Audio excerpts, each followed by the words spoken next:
Okay. On first, thank you for following Marmaus and hyvää iltaa Aleksi. On this stream tonight and on this video, the plan is to do Tarmac setup to Peugeot 306 Maxi kit car. And what is a bit special now it is that I'm going to do this at one sitting. You know, I'm not going to end the stream before the setup is finished, so I have no idea how long this will take. But I think considering that the car is old, it's only for front wheel drive, it shouldn't be so difficult and shouldn't take so much time as some modern four wheel drive car takes. Hola Vaps. And what's more, yeah, I'm not a Tarmac specialist, but I do my best. I have some red wine to wake up my inner French Tarmac specialist. It is something that definitely needs some wakey because I have been drifting on snow with the rear wheel drive cars lately, so but I think that will help. And yeah, because of this kind of concept that I do everything on one stream, I will do some, how would I say it in English, shortcuts. You know, I go really fast through some things. I'm not even testing everything. Most of things I will do just because I think those are okay from the previous test, from the previous 10 years that I have been doing Richard Burns Rally and the setup. So it's a bit different thing now, but anyway, the goal is to do a really good setup and share it to everyone so you can enjoy this car.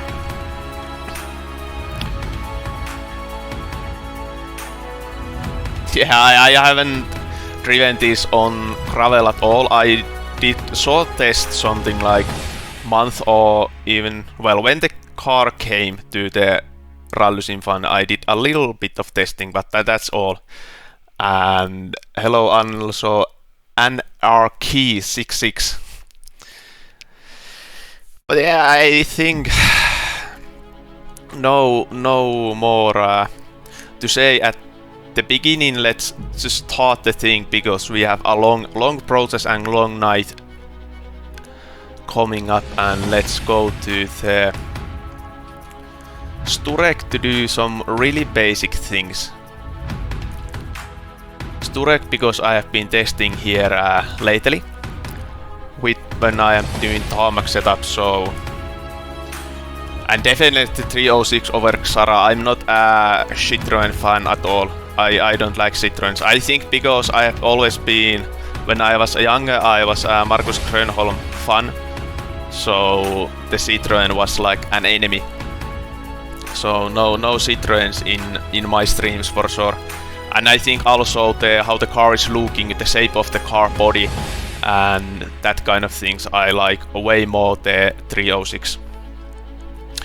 But yeah, what I do first, I do a lot of things on default setup. Let's start to look what we have, and let's start with differentials.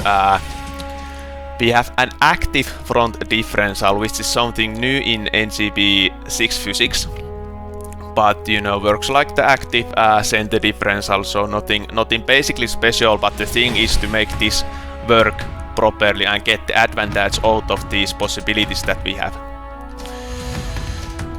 Then here we have the normal max torque when we are talking about the active differential, so I think I'm going to straight away go to the maximum because it has been the deal with the active center diff as well, and it's only 3000 Newton meters when on the center differential it has been 6000.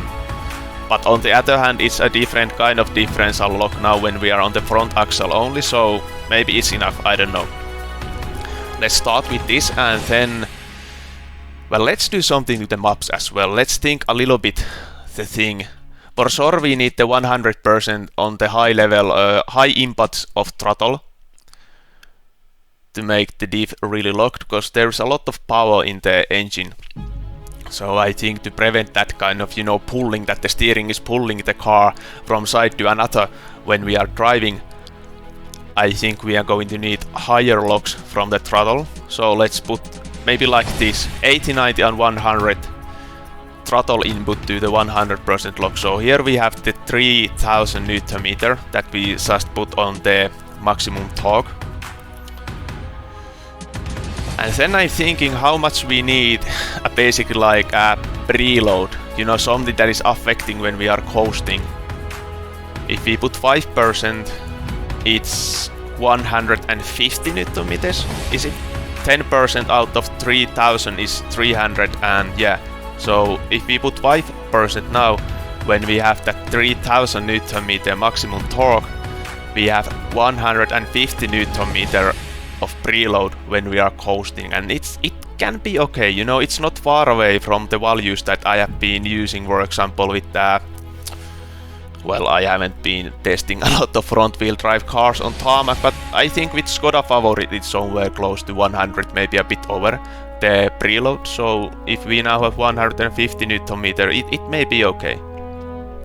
Other option would be 10%, then we would have the 300 Newton meters preload or preload. I talk preload because it's a familiar value for me when we are coasting, and it has to be too much. But on the other hand, if we go to the 0%, then we have nothing if we keep the maximum torque in 3000. So let's check. It may be that I need a different kind of preload. I need to have 5% here, but it's too much. Then I have to go down a little bit with the maximum torque. But let's start with this. Now we have always the 5% here when we are coasting. And then no idea how aggressively it should be increasing when I go to the throttle, but let's make it just a really logical at the beginning, so it would be then maybe quite easy to, you know, if I feel something and when this map is logical, it's easy to fix and understand while driving what is the thing that is wrong. Let's go like this. Let's go like this and test and test and test and test, and then on the brake side, for sure same thing, I need all the possible braking grip that is possible to have when I'm on the full braking, on the heavy braking, and then the rest is just guessing. I don't know. I really don't know. I think it looks good the beginning, but let's put a little bit more to these higher values, something like that. Okay, and then let's check the other values. Let's first check our... Oh, it's really low. Really low, only 190 millimeters the ride height. Oh, for sure it's not enough, I guess. And yeah, there's only 10 millimeter rake. Not sure if it's enough. I don't know. And yeah, we have a fast bumps available, but we cannot adjust the threshold, so we have to do, I think, a lot of compromises. Understeer, what do you mean, Fabs? Will I have some understeer with these values? Maybe. I guess that the understeering will be the biggest problem. If the ride height is going to be okay, if I can make this as low as it is in real life without problems, then I guess that the understeer is the problem. But yeah, we have the fast bump, no fast bump rebound, but I think it's not a big problem. But we cannot adjust the threshold, so maybe some compromises is going to happen. I think let's do something reasonable values here. For sure the rebound must be higher than the bump, I think, when we are talking about the front wheel drive car and we are on Tarmac. And I think I'm going to go really high with the fast bump, because I think if I can manage to do a really good suspension, the car will be so low that this fast bump threshold may be quite high. I'm not sure if there is enough of weight transfer potential on the car that the speeds of damper velocity can be so high. I don't know if I can tell it in English what I basically mean. But anyway, there should be no problems to run with really high fast pump value because the threshold is also quite high, I think. You know, on the last months, maybe last half year, I have been using a lot softer or smaller fast pump threshold because I have learned new things. So I think that may be quite high, but maybe it's not far away. It can be quite okay compromise. Then I have no idea about the pumps. Basically, I would like to use quite a soft pump on the rear, but I'm afraid of that understeering. So let's put 4.5. Maybe a good value to beginning, and no idea about the rebound. Let's go to the, I think 5 and 75, something like that. And fast pump again, let's go really high.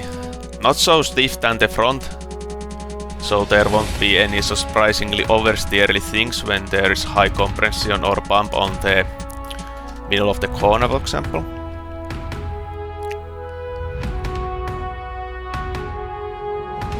I don't know, Alex, there has been so many requests for many cars that it would be some kind of miracle if I do now first this one and then another front wheel drive car on Tarmac that is a Citroen, so not going to happen, I think. Gearing is odd, I don't know what do you mean. And yeah, I think it's already seen that the standard setup is good what comes to the, for example, the ride height. Thank you for following Blau Greg. Thanks a lot. What I was doing? Yeah, next let's go to the springs. Before that I set the top mount position to the maximum because I like to have as much caster as possible. And I think it's also a good rule of thumb in general. And it seems that we got a really high number, 8.64 degrees of caster. That's promising thing. I mean, that's a really high number. And then let's forget everything else and let's check the springs a little bit. First I go really soft with the helpers because that's something that has been working for me and that's something I have seen on real life also. So I have like no need to be on that high numbers. Let's go with the 2, it's a good starting point for me and usually I stay with the 2.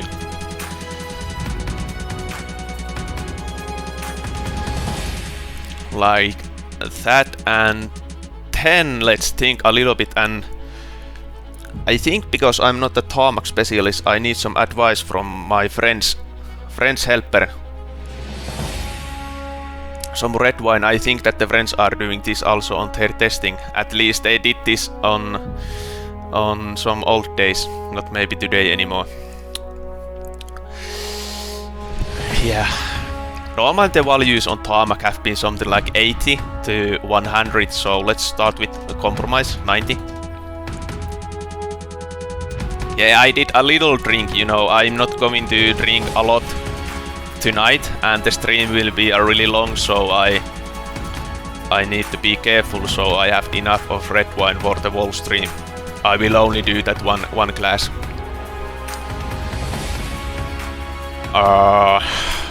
Okay, no idea about the helper yet. I need to see how the car is behaving first, and for sure now when our spring is almost double the stiffness, we have to go a lot shorter spring. So let's check a little bit how the ride head is looking. Now we are back where we were, 190 millimeters. I was guessing something like that. So maybe let's put 10 millimeters more. I think we are still way too low, but let's check. And let's start like the front ride height is 200 millimeters. I think that would be, you know, good starting point, and at least it's really clear. And what comes to the camber and tow, I think on old cars the camber has been really high, so let's go with the 2.25. And no idea about the tow on front wheel drive car, so let's put it to the 0 at the beginning. Maybe we will need some negative toe to make the car turn better, but let's check. Let's check it later. And then to the rear. I don't know how rear heavy or rear light the car is. But I think, considering the memories that I have on YouTube videos, there has been really stiff and short springs also on the rear on this car. We can check YouTube at some point when we are checking the replays more. So let's go with the 80 kilonewtons per meter and let's drop a little bit the spring length and let's check what ride height we get. So we have now 30 millimeter rake approximately. Let's put a little bit more so we can reach the 30 millimeter rake. You know, we have 200 millimeter ride height at front, so when we have 230 millimeter ride height at rear, it means that our rake is 30 millimeter. How stiff I need to go? Now it's close enough. And then let's start with the same camber, 2.25. And we cannot make the toe to the 0, but this is close enough. And I think let's also start with 0 toe on the rear, because I have no idea about the car, how it will behave. Then let's check the roll bars. Yeah, for sure too stiff, considering how stiff I want the suspension to be and how low I want the car to be. Let's go with 8 and no idea about the rear. Let's put it to the 15. Okay, we are going really quickly now, but that's something that needs to be on that kind of stream. Then the tire pressure, let's go with 180 to the front and maybe 170 to the rear. You know, I guess the rear is that much lighter than the front axle, so let's use a bit less tire pressure there. Brakes. Let's just put something. It's always a bit of guessing, especially now when I have a new brake pedal and everything. Let's put the brake balance to 75%, so it's clear for my brains. Like this. And then the gears, for sure we go to the short ones because we are on the twisted tarmac. And let's then save the setup. Let's put it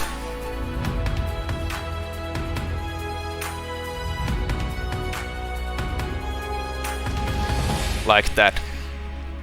I have to move the monitor when I'm typing. Then I check the chat and then I tires will be gone second corner.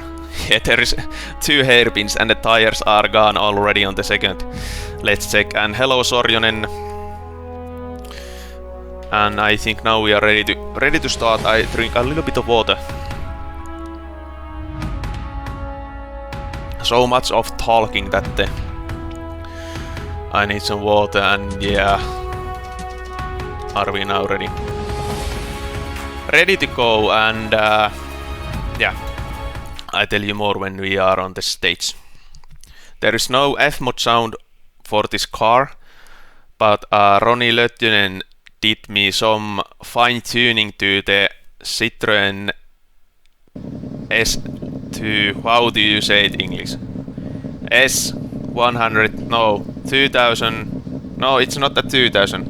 I have no idea how to say those numbers in English, but it's sounds from the Citroen car. I can show you later when we are on the setup menu, because I cannot get it on my head.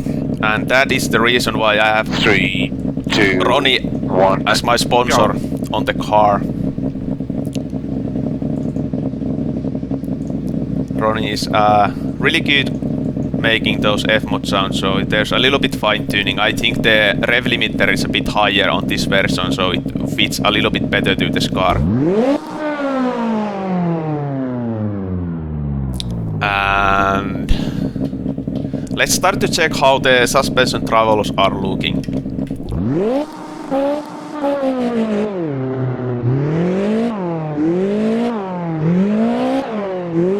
I think we are surprisingly close already. You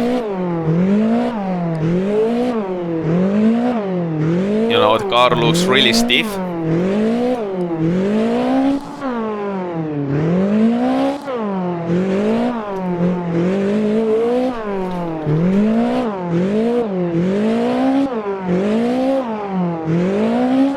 I mean, it looks really good.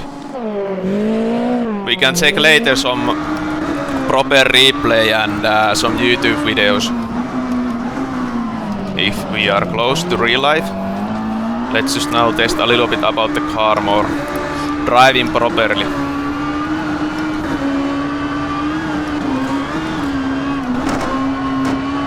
A bit bottoming out from the front suspension, but I think we are hitting the bump stops.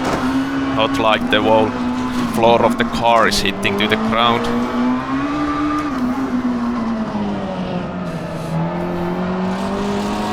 It works quite well when I go to the throttle, you know, the front of the car is sucking the car towards the apex and towards the inside of the corner.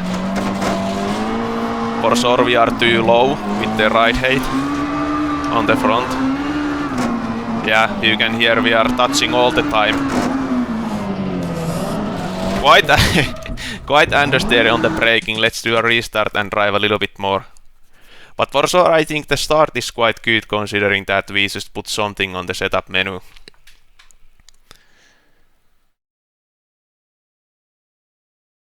$1,600, yeah, that is the Citroen S1600 is the car where these sounds are from and where the fine-tuning has done to make them fit a little bit better to this car.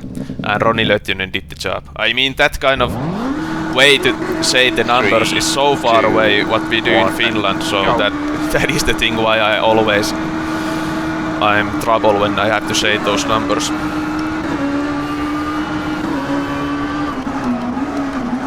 Yeah, the car it doesn't want to turn at all when I'm braking, so there is some big problems on the brake settings.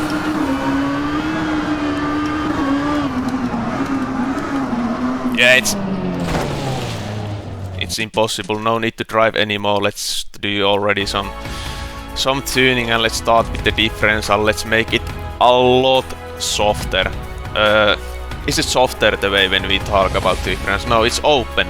More open the differential, and maybe we can keep this 100 here, but then let's drop a lot. Let's try if this make any change, and maybe also the brake balance. I felt that I'm not maybe locking the front tires.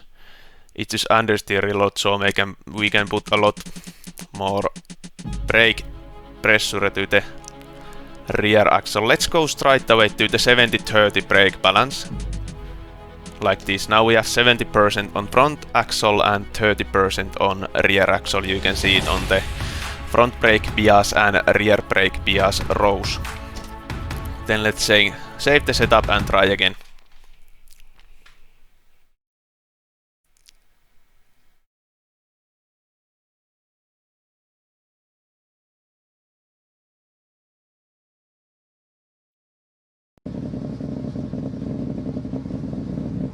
Yeah, I guess, but on some point when we increase the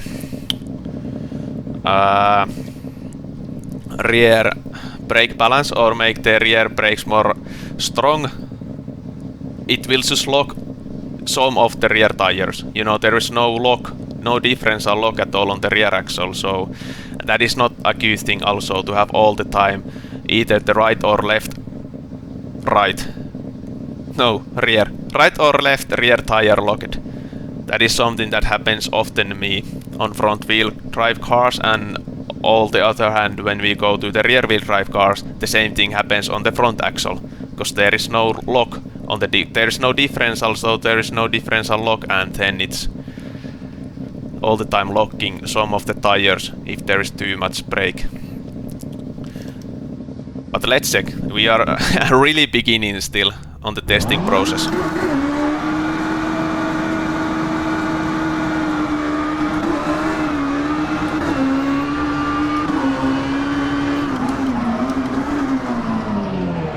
Better, a lot.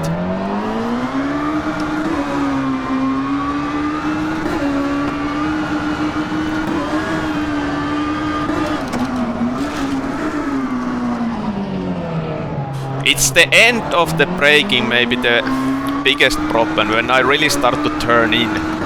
The end is quite good now, at least a lot better than the first run.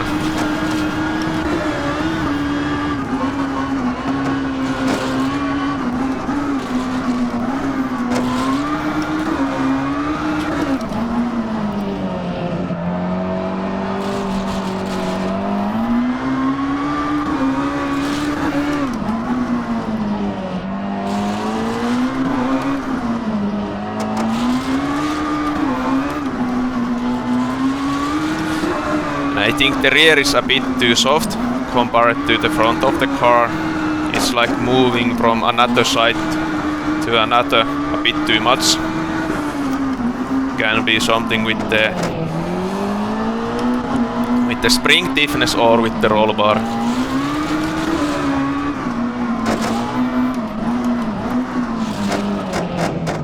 And we also need to do something for that ride height thing.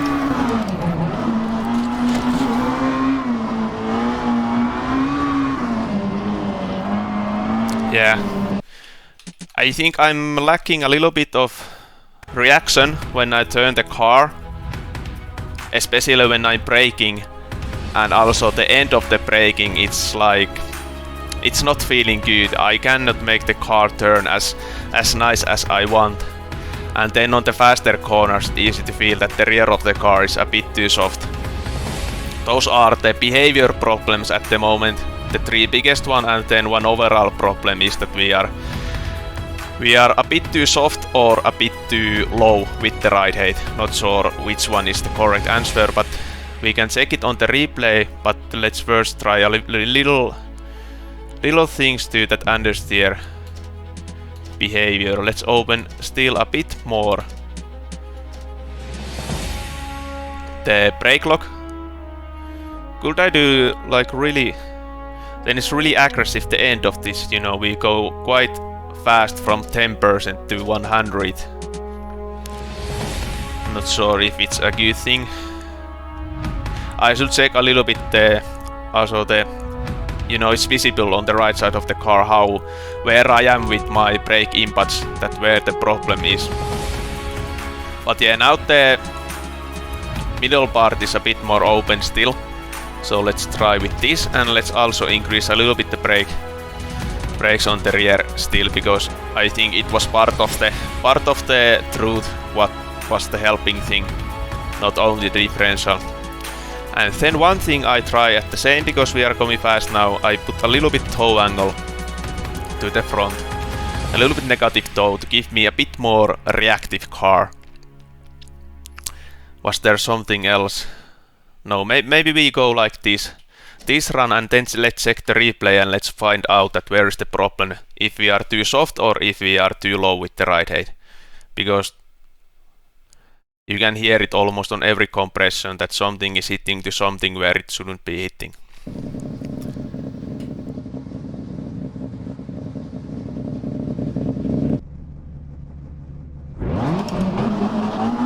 Three, two, one, go.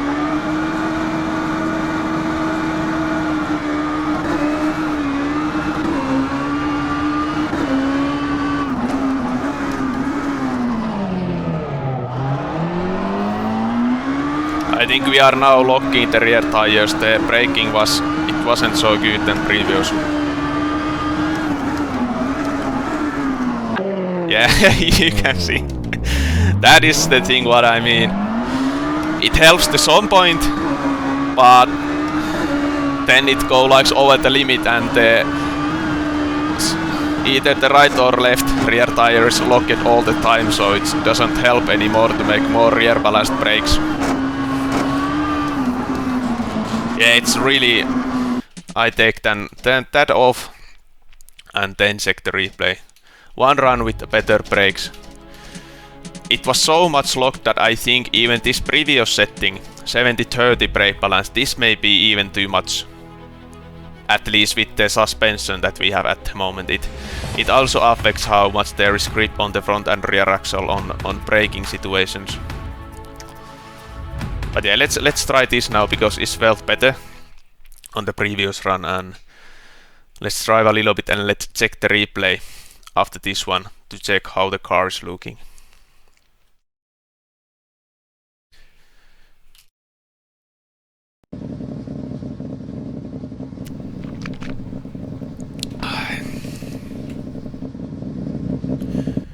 Let's check how the car lounges when we are on the first gear. 3, not full 2, throttle. 1, go.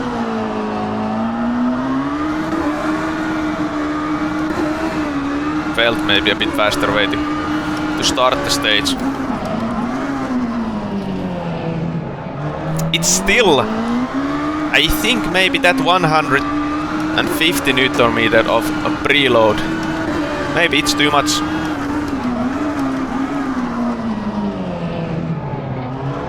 Yeah.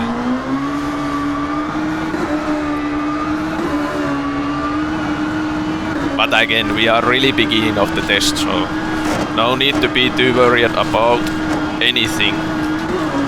Basically, it's a lot better than I accepted it to be.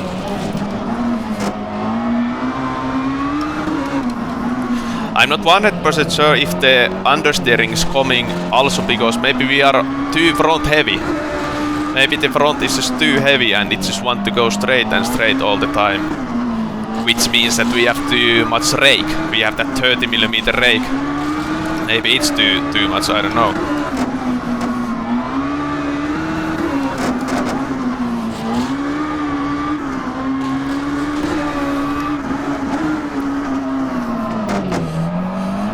There is huge grip on the rear axle because even I'm pulling the handbrake, I cannot make basically any big slide at all. Considering that if this would have been a rear-wheel drive car, it would be spinning all the time. Even a four-wheel drive car, something like modern WRC car, it's so easy to spin with the handbrake, but now I can touch the handbrake as even here. There's even no spinning. It's just a tiny slide, so there is huge grip on the rear axle. Maybe a bit strange. Look at. I really have to try, I really have to lift the throttle to make the car spin while using the handbrake. So it seems that there is, at least there is a huge potential on the rear axle. No need to find any more grip to the rear, for sure. Nice, the whole game crashed. But I started again. No idea why that happened. Let's check if we get the replay. Replay. We did. So we can check if it works now. I'm not sure if it works. Or if this is the... Because I did one warm-up run before the stream on this stage. That may be these also. Let's check.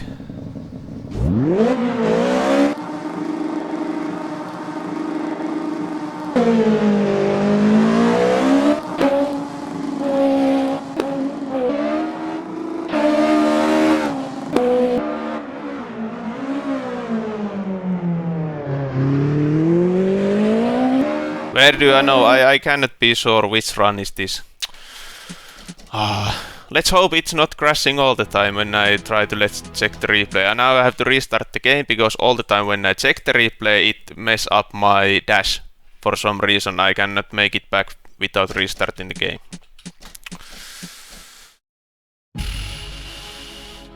Let's do now. Now one run and let's check the replay if the game is not crashing. Hello, Sialon. If that is the way to say your name. Welcome to the stream to fight with the setup of this car. 3, 2, 1, go. Yeah, and I don't know. It's really annoying because when doing setup, it's good to check the replays. Thank you. I check it later. Wood walls.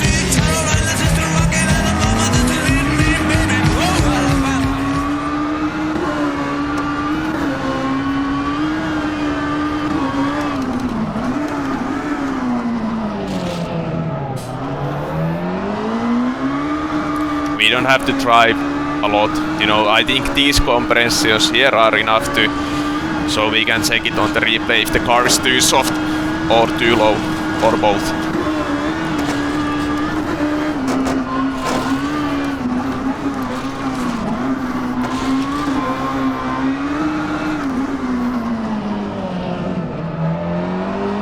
It's quite stiff while coasting. It's a bit sad because I can already feel some leaking on the lock when I am on the full throttle, so I won't like to go a lot lower on that max torque on the front diff.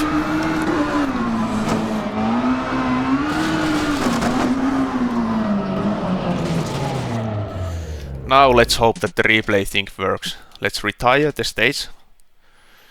So far so good. Then let's go to the replay menu, and here it should be. This is now the run. It has to be.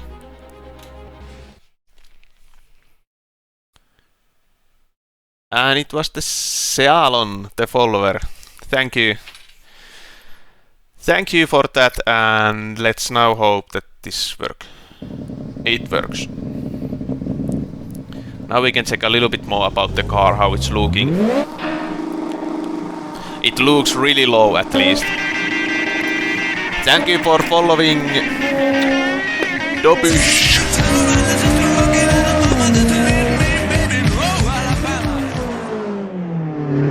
Yeah, it's crazy low. Crazy low.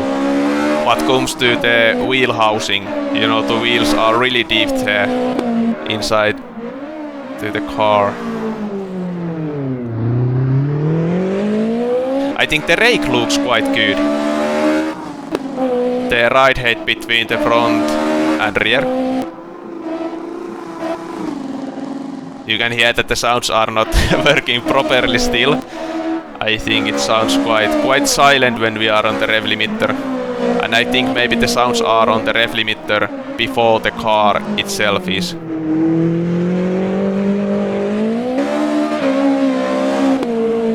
Yeah, we go 5mm higher and maybe even a bit stiffer springs. Stiffer and shorter springs. But at least we go. Let's go a little bit back and let's check it from another angles.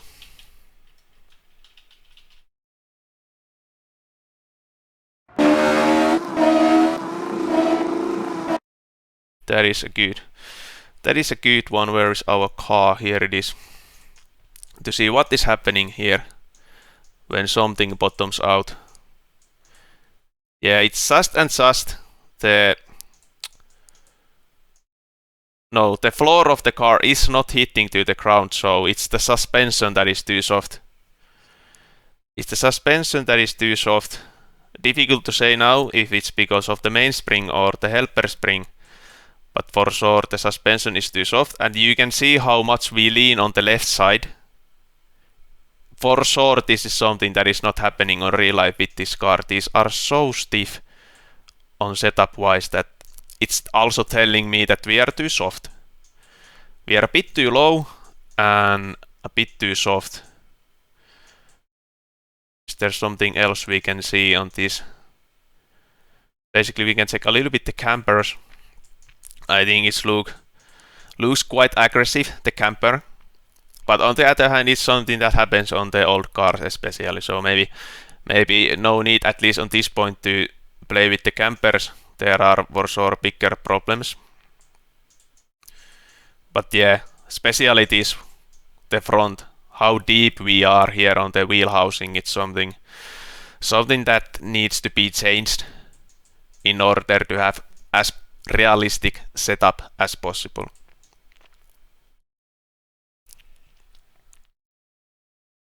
Yeah, Hungarian plugin.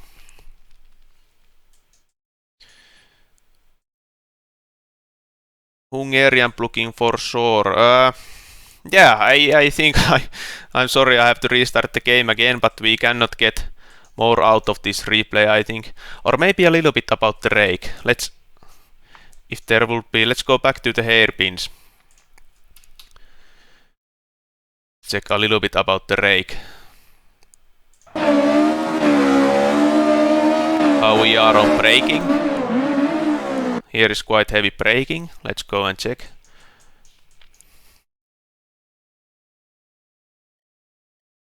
It's not so much. It seems quite stable.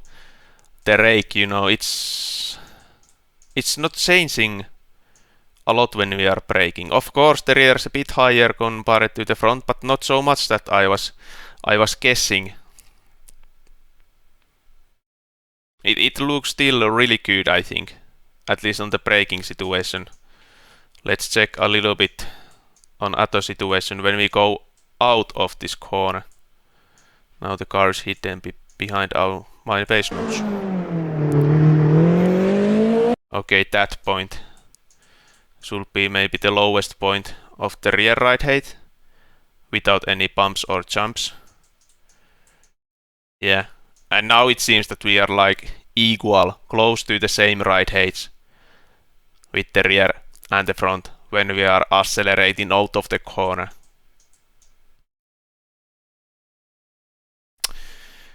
I'm not sure if this is something that happens on real life. Maybe we check the YouTube after this one because I have to restart the game anyway. Not sure if this is something that happens in real life, that the rear goes maybe a bit lower than the front. You know, even no bumps, it's just a normal corner. Yeah. We get a lot of information about this now, so let's check the YouTube and then let's get some more information about how the setup and the car is in real life, and then let's do some more fine-tuning to the suspension because it's quite close already, I think. Let's check on YouTube how close we are, or how far away we are. I open the YouTube and then I put it so you can see it like this, I think. Here is our intro music. Get some French inspiration to the French car, to Tarmac, and let's now find if we can find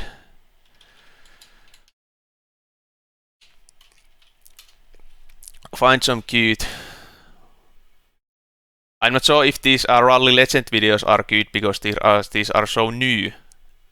I'm not sure if these are with original setups. This looks a bit older video and footage. Also maybe this one. This looks also quite good. Let's go with this first. First video first. I don't really, this was also yesterday when I was streaming the same idiot TV show. But yeah, let's check now.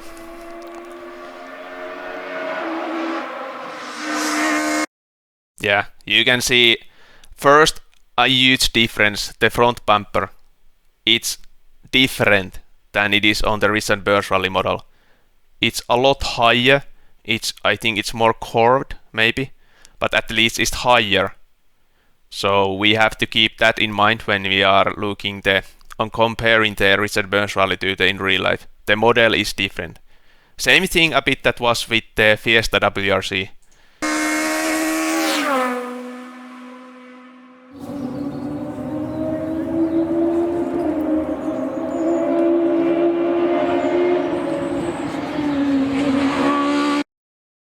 Yeah, but I think the middle point of the front bumper is a lot higher than original Burst Rally, but maybe the sides are not. But you can see that even this kind of positive road camper corner, for sure there is like biggest possible compression almost that you can get without any jumps or bumps. And still there is some room between the front bumper and ground. And if you remember on recent Burst Rally on the current setup, there was no room at all. So this is telling also that the setup in recent Burst Rally at the moment is both too soft and too low. A bit backwards we can see the braking rake here. It's not maybe so high. I think on the braking situation in recent Burst Rally there was a bit more rake. The rear was a bit higher compared to the front axle. For sure it was. At least the space here on the rear wheel housing, there was more space, I think. Here you can see really good the difference on the front bumper. The shape of this front bumper is totally different.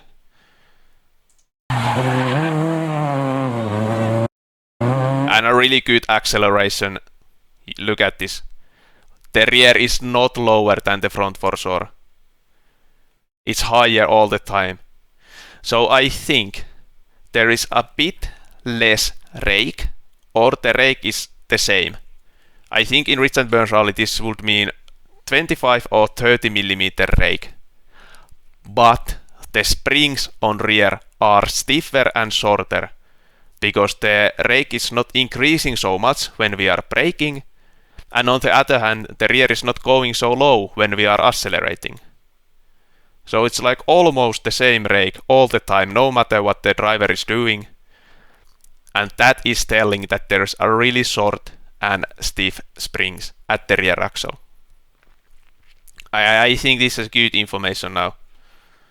Of course, we have to check some other cars as well. You never know on this video if there is some special setups or maybe some special parts on the car. Who knows? Now there's a different car, but same kind of front bumper we can see. Not so much rake, but I think still it looks that the rear is really stiff.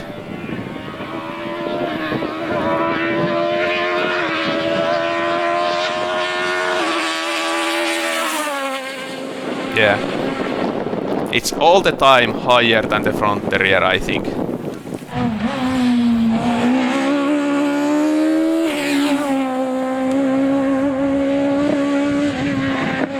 I think maybe a bit less rake, camper on the rear axle at least. Can we stop it and see it? Let's go a little bit back. I don't know. Maybe we are quite close. It's difficult to say because even the painting of the car, it may make it look a bit different, and the shape of the wheel housing and everything like that affects to how we see the camper. It's really difficult to see, you know. It's a bit of guessing all the time. But I think we are quite close, and at least we can see that there is some camper for sure. And maybe more camper on the rear axle than on the front. But considering the fact that there was a lot of caster on the front axle, then you basically don't need so much of camper, because you will get camper to the outside front wheel when you turn the wheel. So it's a good thing about high caster number. You can run with less camper and get the good grip on the brakings with the straight steering, and still make some camper when you are turning the steering wheel.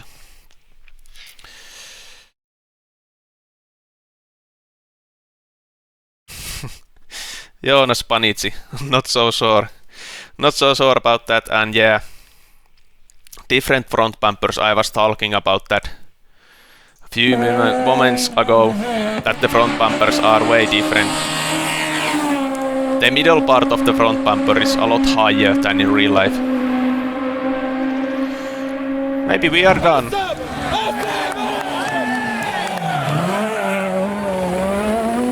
Yeah, I think we get a lot of information about that one. And if I need more information, then we can go back, but now it's more important to go back to the Richard Burns rally and try to imitate the real life car and try what is working on Richard Burns rally and what is not. Many times we cannot match totally the real life, but let's try.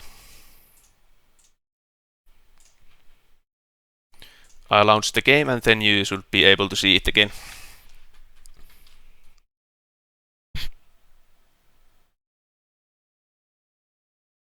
How to get hairstyle like that?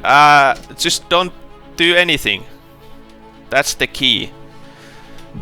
Just wake up and your hairs are like that. Don't do anything. That's my secret. No setup and tuning to the hairs, only to the car. Yeah, and now let's go to the setup. What we want to do, we want to make it at least 5mm higher both front and rear, and then a stiffer spring especially to the rear of the car. So we want 205mm ride height to the front.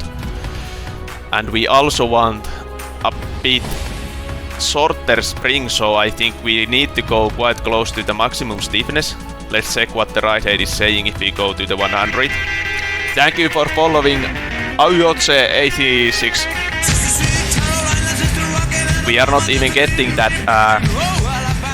We are not even getting at 205. So we have to make the spring longer. And I think we can. You know, there wasn't like too much suspension travel on the front, maybe. And if there is, then we just go with longer helper, but let's try with the mainspring first. Oh no, we don't. What I'm talking about? We can try it. Let's do it this way. Let's put a little bit longer helper, only 5mm, and then let's decrease the mainspring stiffness so we can match the 205mm ride height. We have to go quite far because the spring is already so stiff that small changes are not affecting so much to the ride height. And let's change the camber where it was and also the toe angle like this, and then to the rear axle we need a 235mm ride height, and here I want a more stiff spring for sure because of the reasons that I told when we were on the YouTube. So let's check what the stiffness, ride height is telling us when we put like 92.5 stiffness. We are not so far away. Not so far away. But in case I would like to have shorter spring, I would need to go to the maximum stiffness for sure. And then increase the helper, I guess, quite a lot. It may be a difficult now, the decision, but is there something that I definitely don't want? It is the main spring length. So, because I don't want to more suspension travel in, because it looks so stiff and short as a spring, the main spring, on the real life. So I go with the helper, and then if needed I can still make the main spring stiffer.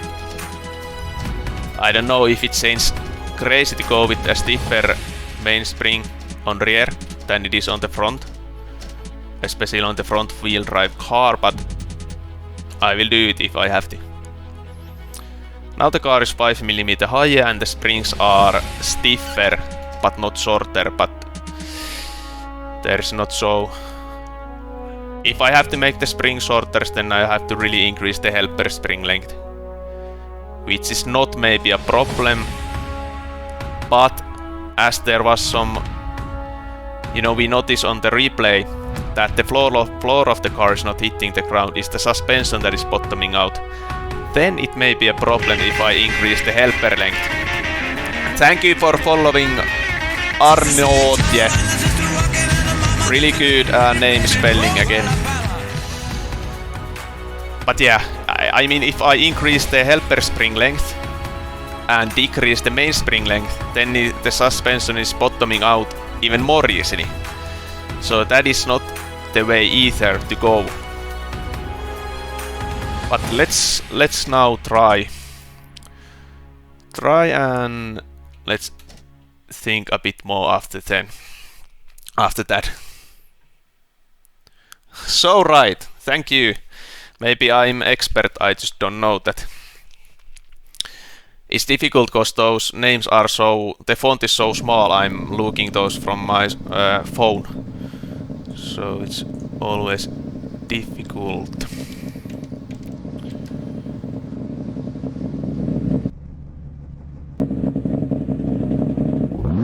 Three.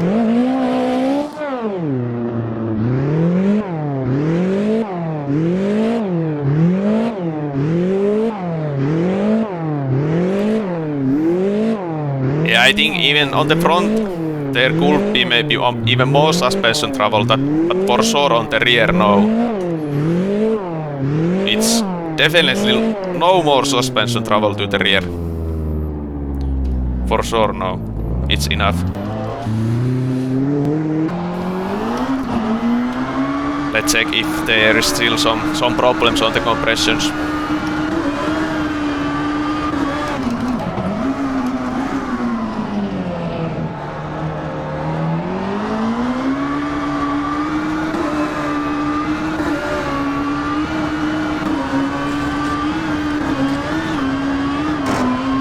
There is like no change at all, but it's so more unstable, of course, the car, because we are higher, but it's so short, so clear that the problem is on the front. So let the red wine help me a little bit. Tell me some French Tarmac secrets. it's telling me following thing. Because I want the rear spring to be shorter, but I don't want to make the helper spring length more, you know, I don't want to make it longer. And there may be room to make a bit less rake, you know. Let's keep the front on the 205 and let's put the rear to the 230, and that is the way we can make the mainspring a bit shorter without making helper spring any longer. Because otherwise, if I want to keep this rake, if I want to keep the right height of the rear axle, I would have need to make the helper spring longer if I decrease the length of the mainspring. Because, you know, we are already so stiff values that it's not making the car a lot higher anymore if I go even close to the 100, which is the maximum value. So let's try how the car is looking on 5mm less rake. Now we have to match that. We have to put a little bit stiffer spring so we can go to the 230mm.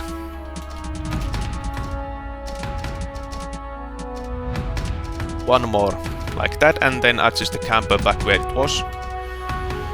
And now, let's do that kind of trick, and you may think that now the car is lower and there was problem on the pumps, but on the other hand, there is more weight on the rear of the car, and those bottoming out problems on the compressions, those were on the front axle. There is not so much weight on the front axle anymore on those situations, so it not maybe bad thing. Let's check. 3, 2.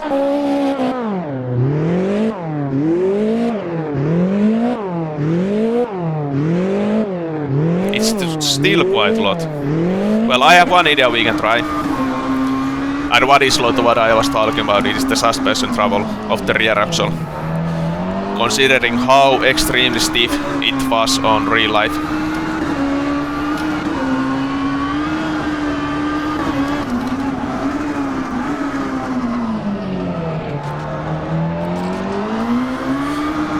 It may be that wasn't a bad thing for the car balance. That 5mm lower rake. These are so bad now. A lot worse than the lower car, because there is more body rolling from side to another, because we are still a bit higher.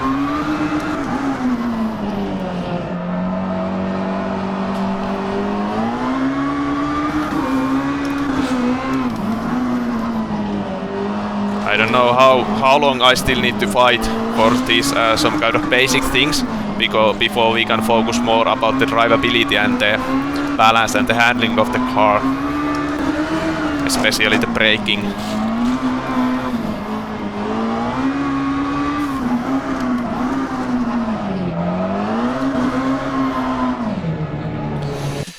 One thing what I was thinking, because it looks that there is like quite a lot suspension travel out when I'm braking and not so much suspension travel in when I'm accelerating, we can change that ratio a little bit. So it's 230mm, and we can change it like making a shorter helper spring, because when the helper spring is so soft as it is at the moment, it's only giving suspension travel out, not suspension travel in, because basically it's as short as it ever can be under the weight of the car, because it's only 2 kN per meter the stiffness.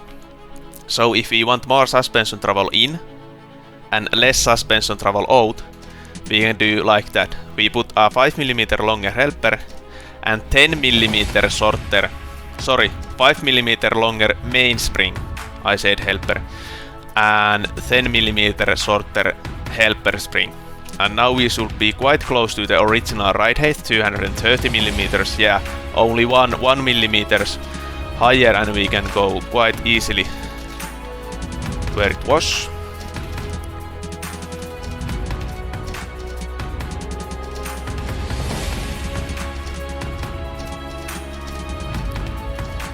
Like that, and let's now check how it's looking.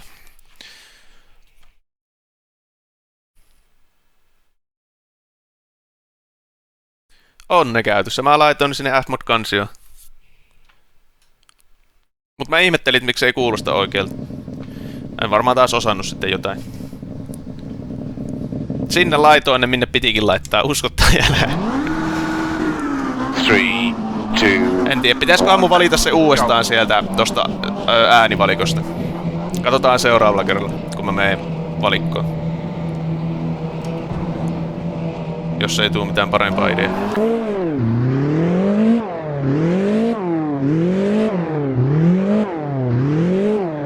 I think there's no big change. Still look quite the same.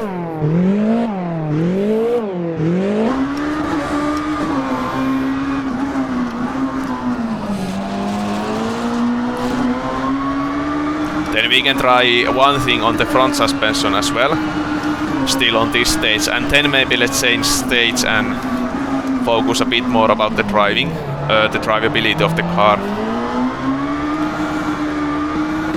We can do same thing on the front suspension as well, that we just did on the rear, to prevent this kind of hitting to the bump stops. Or I don't know if there is bump stop, but anyway the front suspension is bottoming out. I think the feeling is better with that kind of springs on the rear. It's like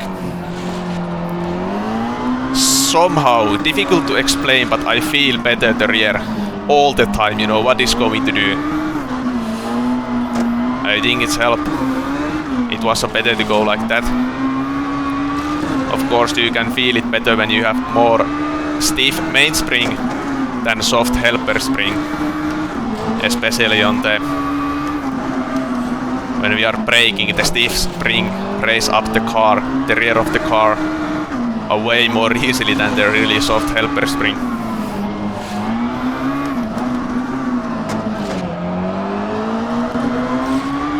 Yeah, let's try that thing to the front axle and then let's change the stage and focus a little bit more about the driving or the drivability.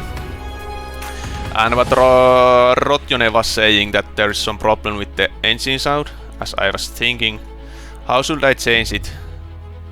I changed the sound banks, but I don't know, should I have to like to select the sound again on this menu?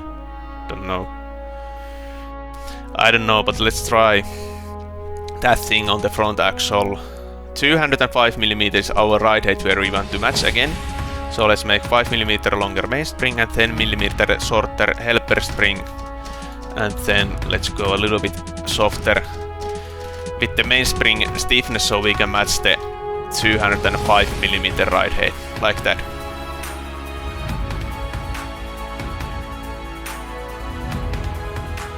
Jaa, sillä oli tommonen nimi. Onko se mulla täällä?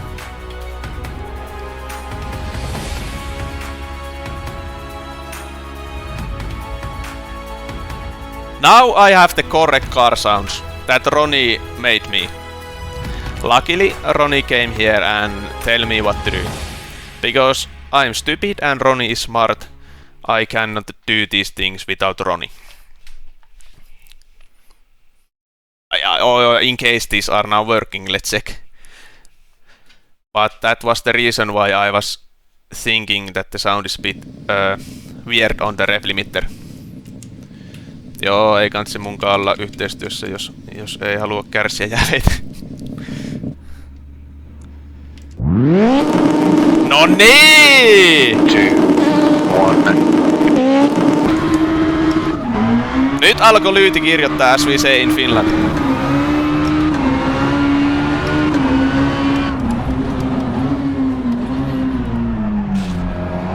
I think you can all hear the difference.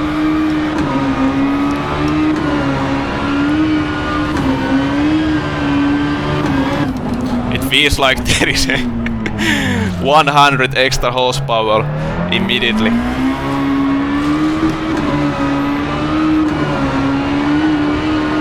But the stream is still long. It didn't came too late. Not so much bottoming out on the front spring, but still something. I would like to make them a bit stiffer and softer, but there is like no possibility. The 100 kN per meter is the maximum value. we can go with many cars, but with some cars there is a possibility to go stiffer. For example, the RGT, I don't know how to say those letters in English, but for example Porsche and Aston Martin, those cars you can go over 100, so basically it's possible on this physics, NCP6 physics. I just don't know why we are not allowed to try those values in other cars, because I think it would match the real life better.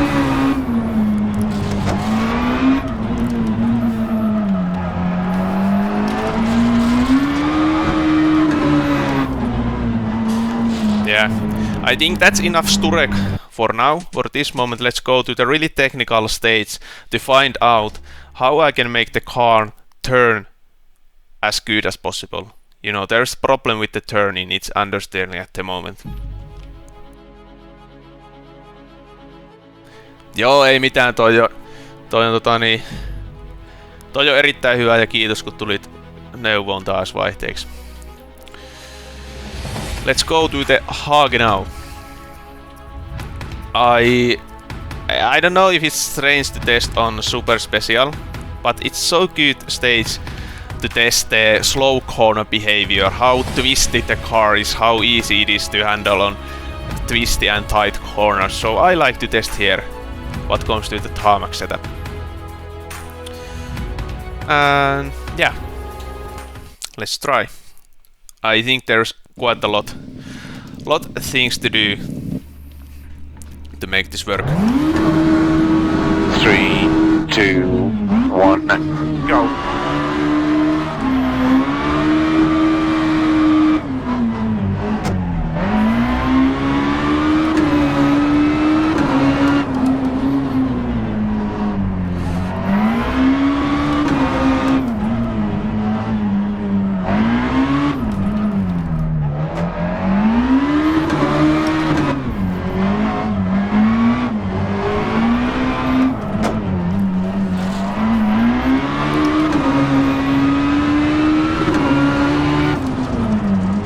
What is... yeah, is the rear tire still locking?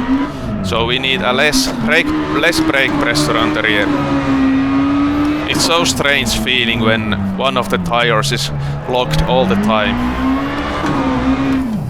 It doesn't feel that you are driving a car, you are doing some... it feels more like skiing or something else than driving a car.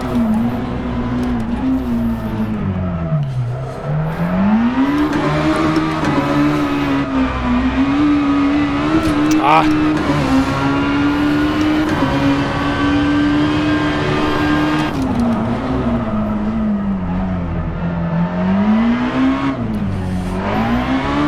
Yeah, I think many things are more clear now. We need more rebound to the front because there is huge understeer when I go aggressively to the throttle. The front of the car races up too fast and I lost all the grip. Then I need less brake pressure to the rear, because the rear tires are locking all the time when I'm braking. And then I need either a softer front roll bar or stiffer rear roll bar, because on the sideways compression the rear is too soft all the time. And I think let's start with the rebound and brakes, because those are quite different things and I can feel those both even I try them on the same time. Let's go all the way through the 7, so I can clearly feel the difference. And then let's take 250 away from the rear brake pressure, like that.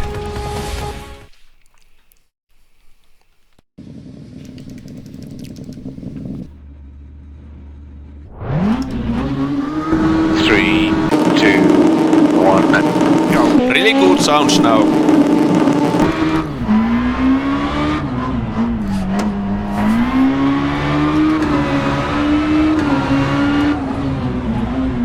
A lot better the brakes.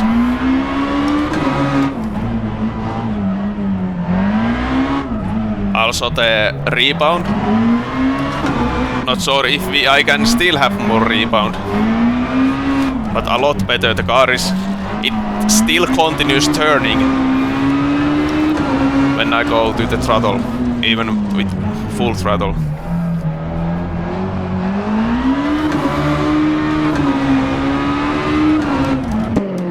But yeah, it's still locking when I do heavy braking. I don't know what the feeling is so much better, because it seems that still lock at the rear tire. I don't know how little values I have to use on the rear brakes.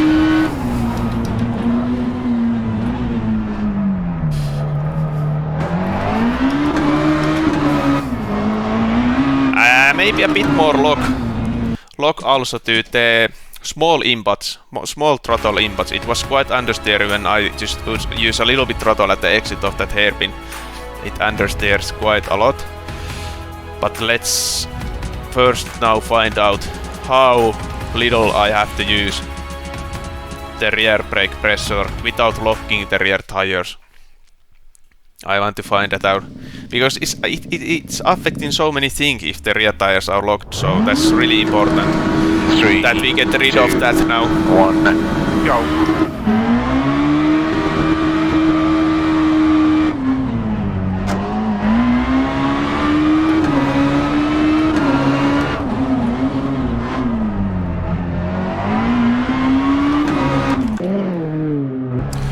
Here was the locking, but I was turning at the same time, so it's logical that the rear tire, the inside rear tire is locked, because there is no differential lock on the rear axle. But let's now check on the straight braking. Yeah, still a little bit. Now it even tried to, you know,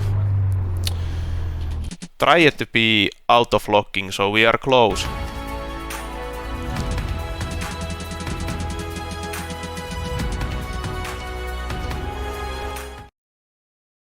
And I know it can be, it's not a problem if it's locked sometimes, it's something that happens on the real life also, but not all the time. It's not good if it's locking all the time.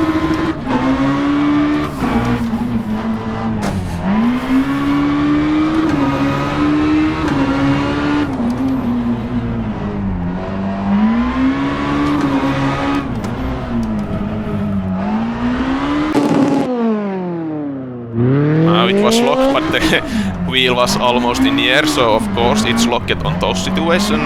That was nothing surprising, but let's check now again the straight braking.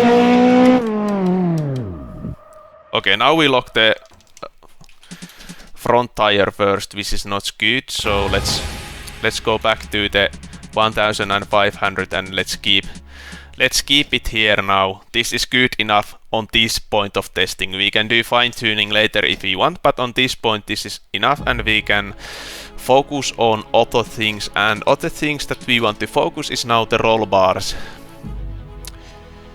Really difficult to say. Should I go softer with the front or stiffer on the rear? Basically, when I go over those, you know, road size rocks, the first corner on this stage, it feels that it can be softer the front roll bar, but then on the fast corners of Sturek, the previous stage, I was feeling that the car is quite soft, so maybe I do both. Let's go one soft on the rear and do one stiffer to the rear, and let's try now.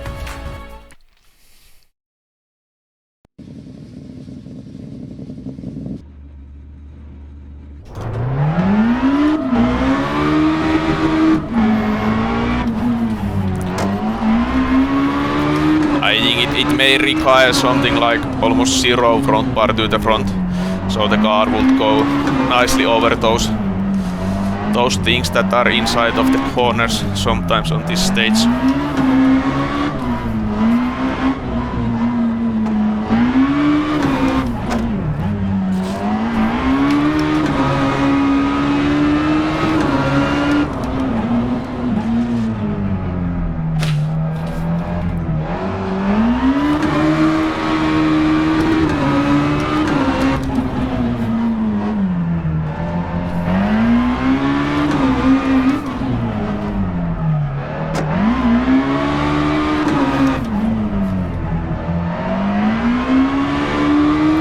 a lot better with these kind of roll bars.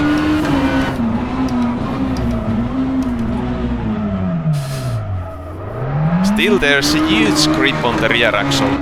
You know, it's... I even try to make it slide.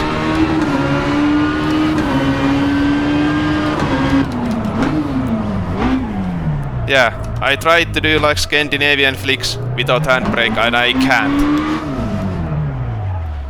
It's amazing the potential on the rear axle. There's like endless amount of grip. Let's do that again. And let's do a bit more on the rear axle because there's just so much of grip. Now there's 2 more on the rear and 1 away from the front.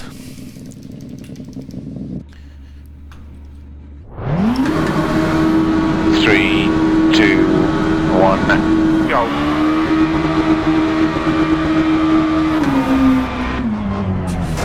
Ah, why it was so bad now? Don't know.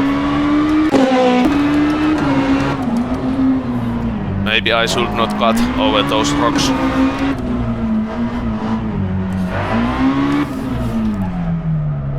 Not sure if it's better anymore. It feels somehow that the beginning of the corner, the first input, it's more understeering. And I don't basically know why.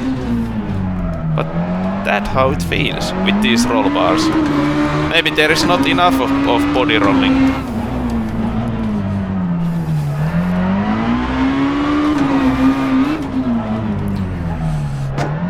Yeah, it's not so. It's definitely not so good. Let's go back.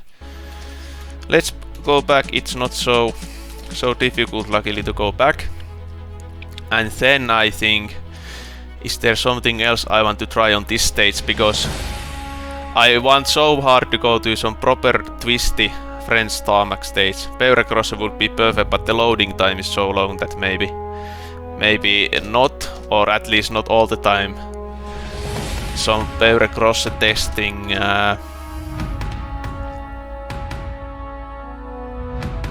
Yeah, let's take a quick visit to the cementing to check if those fast pumps are stiff enough, and then let's go to some proper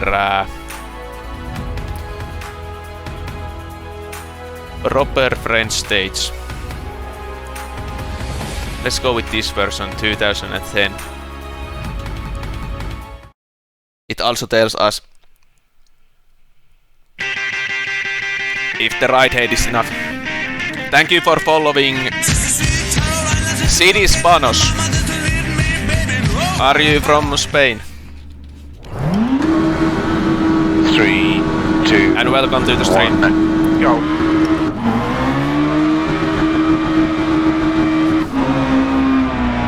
From Greece, nice. Welcome to the stream.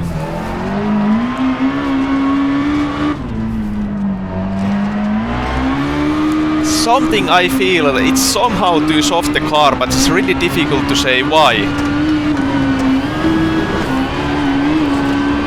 The front fast pump is way too soft. Yeah, I almost lose the car all the time. You know, way too soft the front fast pump. Let's put to the maximum straight away. And let's hope this is enough, or otherwise I have to make some bigger changes to the suspension or even to the rake, which I won't like to do. Ah, you're from Belgium. Hello. 3, 2, 1, go. I know that in Belgium they do a lot of tarmac events, I think.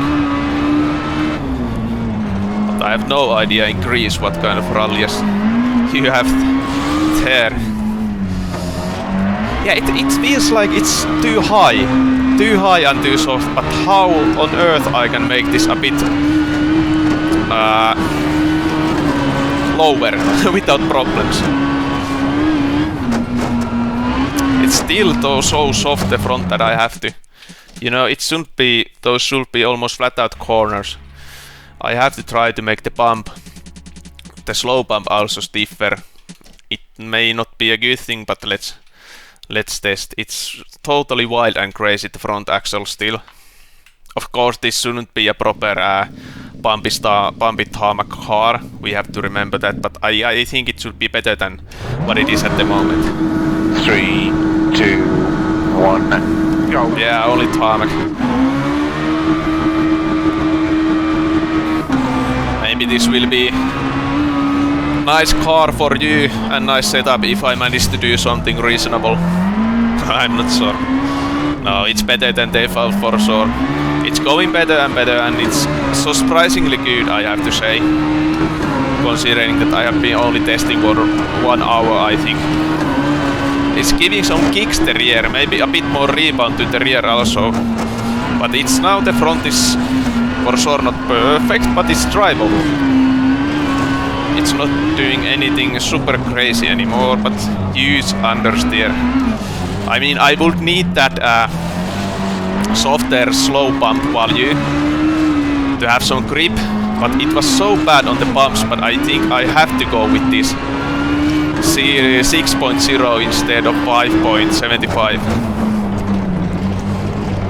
It's even understeer here on the grass, you know. This is, I think it's not only the some damages, but I think it's not only the front differential. It is that there's, for some reason that I don't know, a huge potential of grip on the rear axle all the time. It's like impossible to go sideways.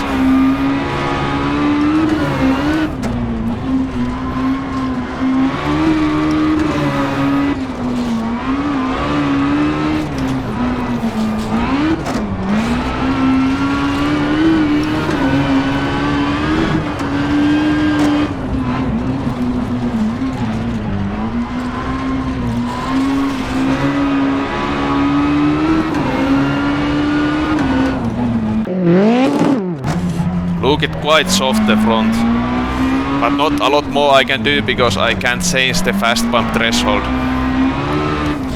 I told you at the beginning of the stream that it may be too high, and it really seems it is. We are not enough time on the fast bump before we go to the slow bump, and it's causing some problems here on bumps and rough conditions.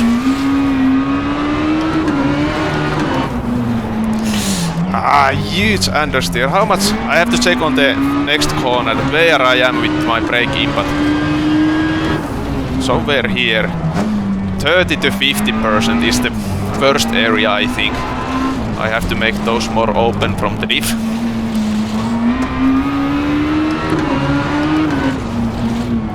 Yeah, it's crazy. I haven't felt anything like this on Ridge and Burns Rally, I think. How understeerly a car can be. I'm making this setup so I can share it. You know, it's a new car, and I think that kind of car that many people waited, and many people wanted this to Ridge and Burns Rally, and now it finally came, and then I think that yeah, let's do a setup to everyone. Janne Laahanen told me that I should do this. It was one reason why I finally decided to do a setup to this car, and yeah. And of course the main thing that I like this. I like to testing and do setups, so that is the main point, of course. Yeah, the brake thing was something I need to try. Basically a bit more rebound to the rear what comes to the jumps, but on the other hand I'm suffering from understeering on the corner entries, so I don't want to go stiffer with the rebound. I don't know about that. I think there's so much gravel on that series that not so sure. Yeah, the brake map, and it was here between 30 to 50% the understeering that I was feeling. So the 30% I'm not going to open anymore because we are at the minimum value that I want to use at the moment. So let's open these quite a lot. And maybe also this one, so there is no just a big gap from 60% input to 50% input. And same reasons for here. And maybe here.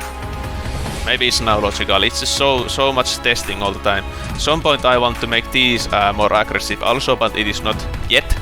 I think I need more smooth stage for that to really feel the difference. And then what I was thinking, that should I use a more negative toe angle on the front axle? Maybe. Let's try how it feels now on this new brake map, and then let's try the toe angle. Because I'm lacking the reaction, the fast reactivity to the steering, so that is something that can help, but I don't want to go crazy with that. You know, if I can fix the problem with some small toe angles, then I have to fix it with something else. Then it's not the toe angle the problem. The toe angle is just for fine-tuning in my opinion. And on some other people's opinion as well who works on real life with these things.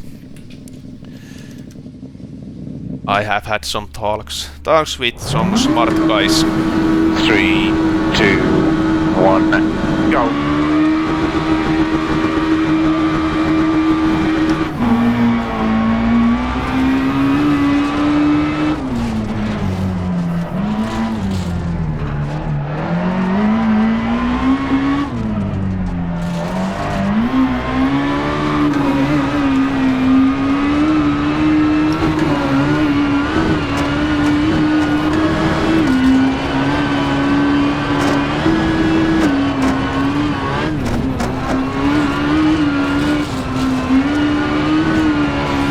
If the rear bumps could be stiffer too. Not sure if it could be the slow or fast area or even both. It feels a bit soft compared to the front now when I make the front stiffer, and as I have been told many times, there is huge amount of grip on the rear, so it shouldn't be a problem to make it stiffer. Yeah, I look at all the time. It's something on the 50 to 70% of throttle input where I need maybe more locking. It's not like biting the differential lock and the front axle enough when I go to the not full throttle.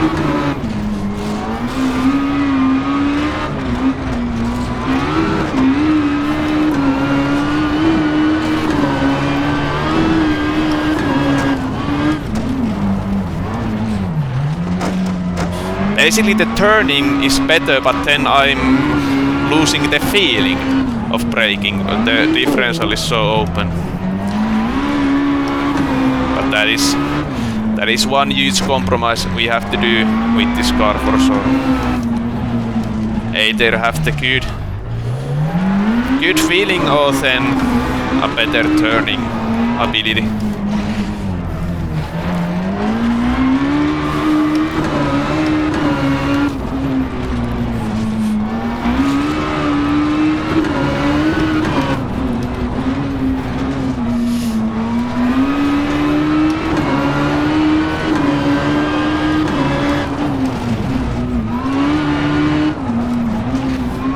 Here on the downhill brakings, it's not even a bad idea to have a bit more rebound on the rear. It's maybe a bit unstable, but I know that on the smooth tarmac without any downhills, it may be too much. Let's try if I can go to the bridge. There is one really difficult bump on the bridge, and check how the car can do that and the setup.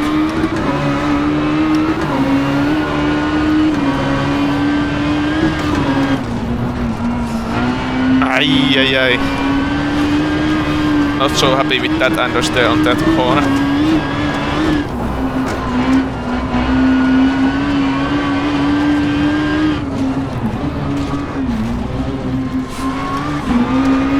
Maybe the rear dampers are the way to go to make them stiffer, because the roll bar didn't work, at least on the Hagenau stage, and the springs are...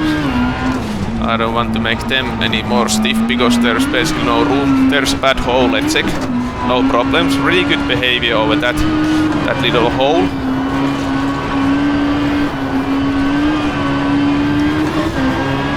Now comes the really difficult bridge. But I wasn't to drive that bridge. really important to go that long run and then crash on the bridge. But on the other hand, the car was unstable, so for sure something to fix. It's a narrow place for sure, but on the other hand, should be able to go with straight car without problems, and at the exit of the previous corner there was some problems, so let's try immediately to the 5 with the bump, with the soft area. And maybe I give a try. A bit more rebound also. I'm not making the fast bump stiffer because I'm feeling the softness on the slow compressions, you know, on the corners. As well as on the bumps. If it would be only in the bumps, then for sure I would use a not softer, stiffer fast bump. But now, because it's on the corners so much, I think let's first try with the bump, which is the slow area. Was there something else to try on this? Maybe the toe angle as well. Let's double it, let's go to the 1.20. Sorry, 0.20.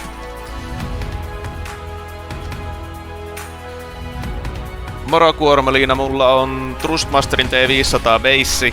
Ja sitten siinä on tuo Sparkon, onko se nyt R383 ratti, eli se Sparkon ralliratti, ja sit mä otin ne Thrustmasterin läpät Vex, vaiheläpät Vex, niin nyt mulla on vaan nää Sparkon ralliratin vaiheläpät, niin ne pyörii tässä mukana.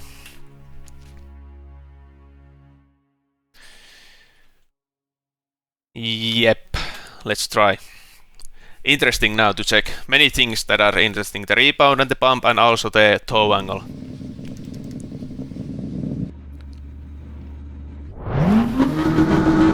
Three, two, one, go.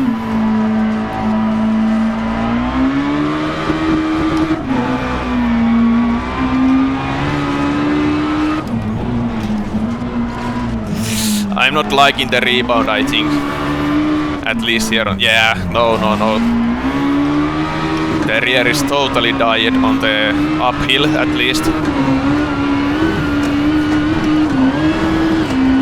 I can feel the toe angle quite easily.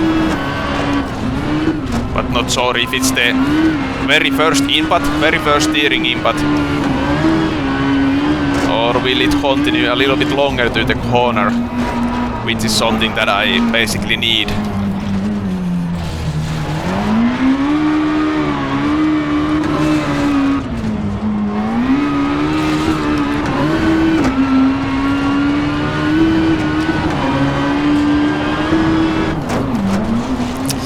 So soft still, the front, but I know the solution would be to use less fast bump threshold, but the value is locked. I cannot change that. That's really annoying. Really annoying. If there are some locked values that are not on the optimal level, I think.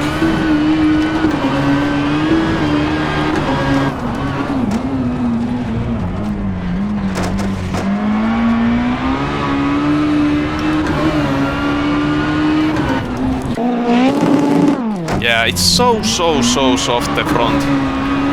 Even the fast bumps are on the maximum.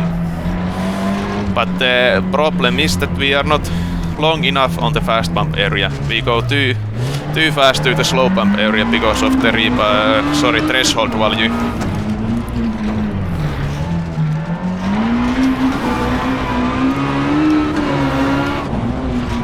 Yeah, here on the downhill it's better, the rebound. But on the uphill it wasn't better, so maybe I have to make the compromise and leave it where it was before this run. Yeah, it's lots more stable now. Even I have more toe angle on the front axle. Yeah, no need to go further.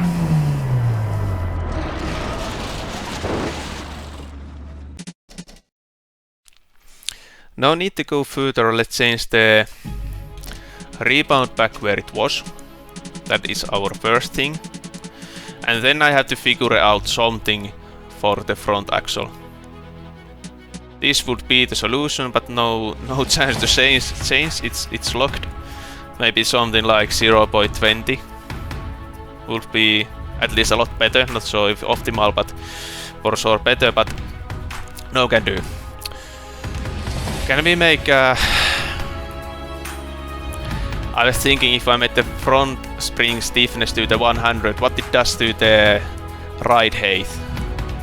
Let's check. We have 205 at the moment. This is not a damper, but it helps a little bit if we have a stiffer spring. It raises it at 2.5.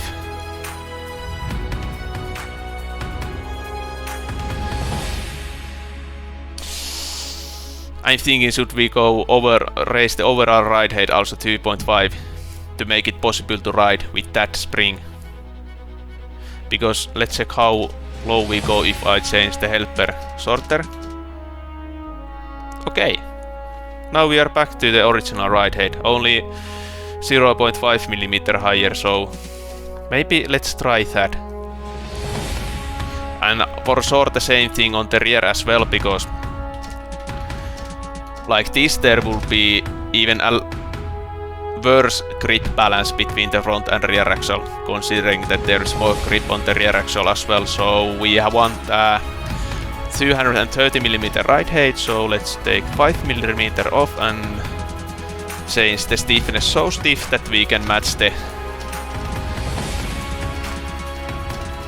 230mm ride height. A little bit still. Yeah, now it's close enough. Maybe nothing else to try now. I want to feel clearly how it feels with these kind of springs.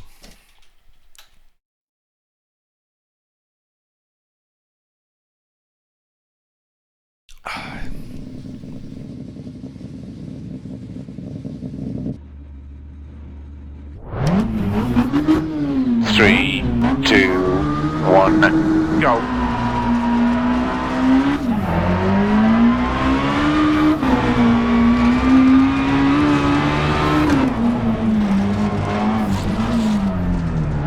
Not bad, not bad. For sure it's better now when there is not that rebound anymore on the rear. But I think the springs also feels good, especially on the front axle. There's like more response or something like that. Nobody is in English. More resistance. I think we need more rebound both to the front and rear axle now with the stiffer springs. But I don't know if it's possible to make that on the rear axle without understeering problems. Maybe with these springs it's possible. With previous springs it wasn't for sure. It's quite bumpy the rear of the car now.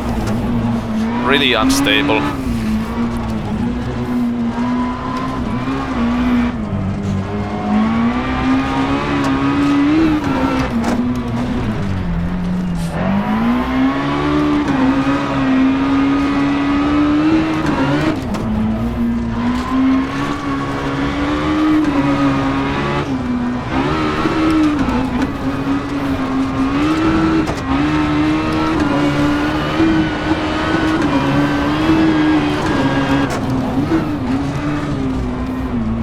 But it seems that the ride height is, you know, okay enough. As I said before, or at the beginning when we came here, still quite soft, but before I started the driving here on the 17th stage, this shouldn't be the world best car on bumpy tarmac. You know, old car, not a lot of suspension travel. It's okay what comes to the realism, that there is some little problems over the big heavy bumps. If this would handle like a WRC car, then there is something wrong what comes to the realism.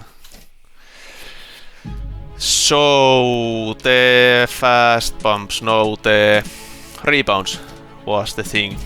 A bit more to the front, and I think I have to try a lot more to the rear. It was so unstable with these springs for some reason. It's way bigger change than I think it will be. And soon I think few runs here, and then I want to go some proper French stage. I don't know what it is, because I like the Peugeot Cross the most, but the loading time is so long there that it's not so good thing for the streaming. Or then you have to start chatting a lot on the loading screen, so there is not so boring moments when nothing is happening. Well, we can do view tries here, but if we do only view tries, then I want to leave them at the end of the stream when the setup is as good as possible.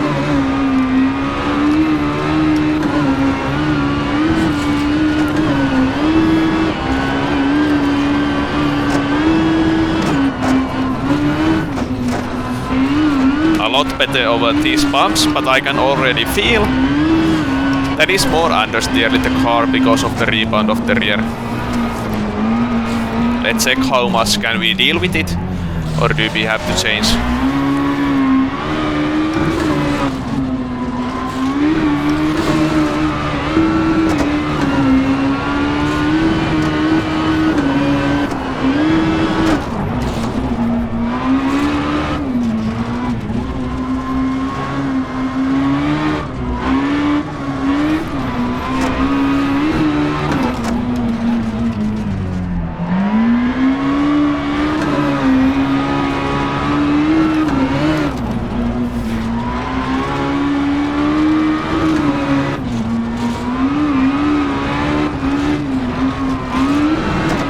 Not extremely bad understeering. Maybe we can live with this. Oh, then I have one idea yet. I think it's most bad now on the braking still.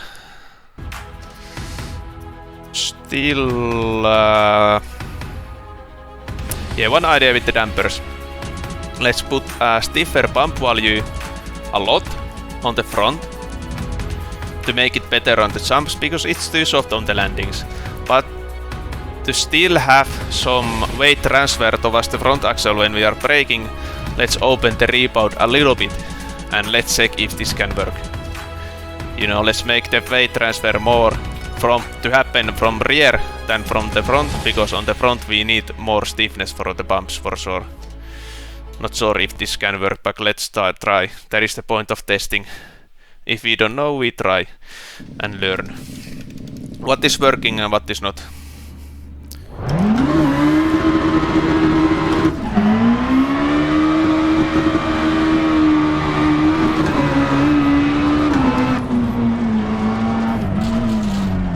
Not so bad, at least on that first corner. Quite slippery, didn't get the bite, but it may be something I can fix with the softer roll bar on the front. No need to worry yet. I like the stiffness here over these bumps a lot better.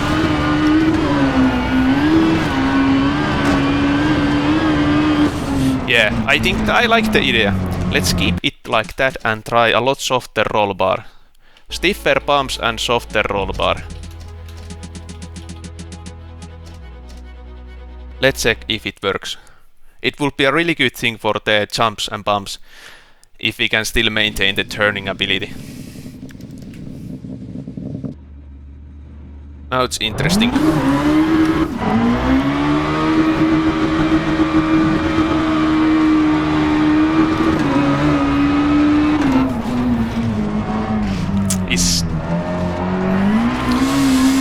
It's not so good. Yeah, it's horrible. Let's try another way around. Another way around with the roll bars. Let's go really stiff with the rear, but I think it's not working.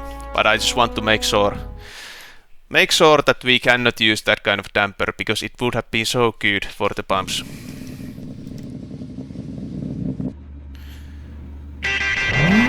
Thank you for following Revite. And welcome to the stream. Welcome to the stream.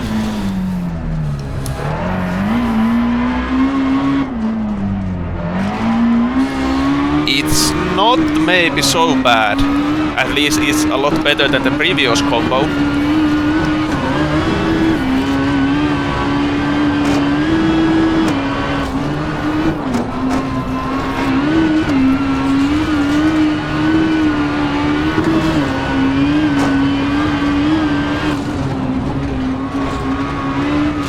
Yeah?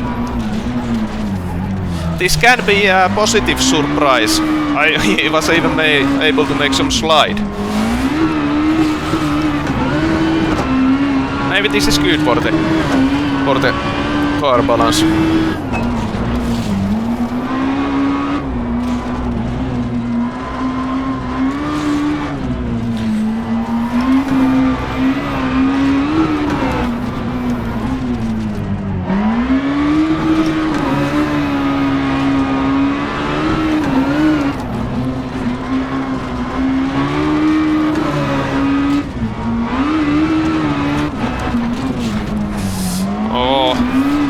Again, that braking understeer.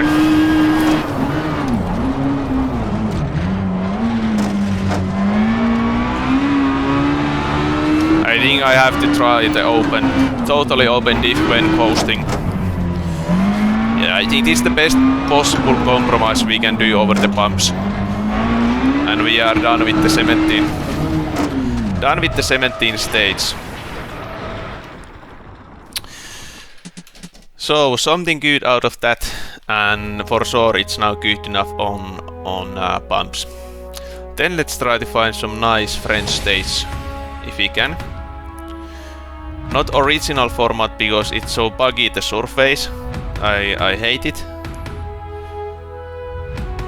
So these are not options. Courcelles maybe, but it's again quite bumpy the stage. I want some smooth now. No idea, never been here. I think it's PTP format, yeah it is. No. Foron same thing than the original format. Haugenauer were already. No Maton for sure, this would be so nice. Let's quickly test how long it is the loading time. If it's under 1 minute we can do 1 or 2 runs already here, because I really like the stage. I can't remember, but this is maybe the most beautiful one what comes to the French stages. Let's check now if we can load this under 1 minute. My old laptop, it took 7 minutes to load this stage. It wasn't so nice. Okay, it's quite a lot better the computer now. It took only something like 50 seconds. We can definitely test here. That is a good thing. Let's check if I can remember this. Oh, let's put first the bass notes. 2, 1, go. And then I can do this without bass notes. Probably. 4 right, 60. 3 left, don't cut, into 3 right, long, over crest. Except these are not my bass notes. These were the default ones.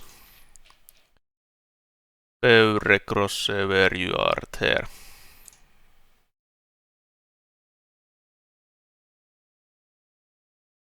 The 3 left, don't cut, into caution, and short 90 right, and hairpin left to narrow, and 1 right, opens long, and 2 left.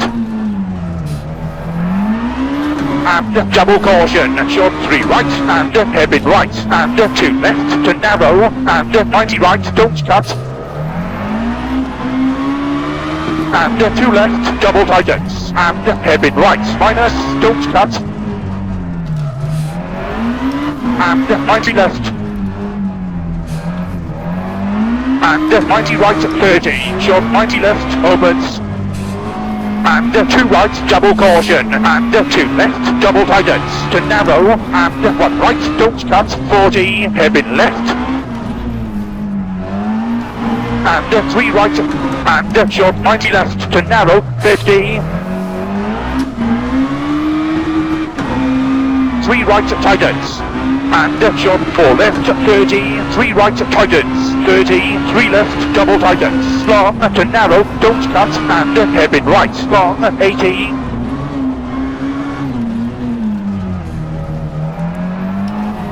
I'm so far away from my... 2 right, 2 left, 30, hairpin left, 50, from my comfortable zone here on these kind of stages with front wheel drive cars, so this is basically like a huge test for the car. And keep that for 60, 70, triple caution. I can feel any to narrow, into possible short, 90 problems left, into 2 because right, I'm so bad and lost here on this stage. But I still like the stage. This is not just the strongest thing on all my driving. And 3 left, double tightens. Don't cut, 50. 3 right, long, tightens to narrow, 70. 90 left, don't cut, give in, and short 90 right to narrow, and short 90 left, and short 2 right.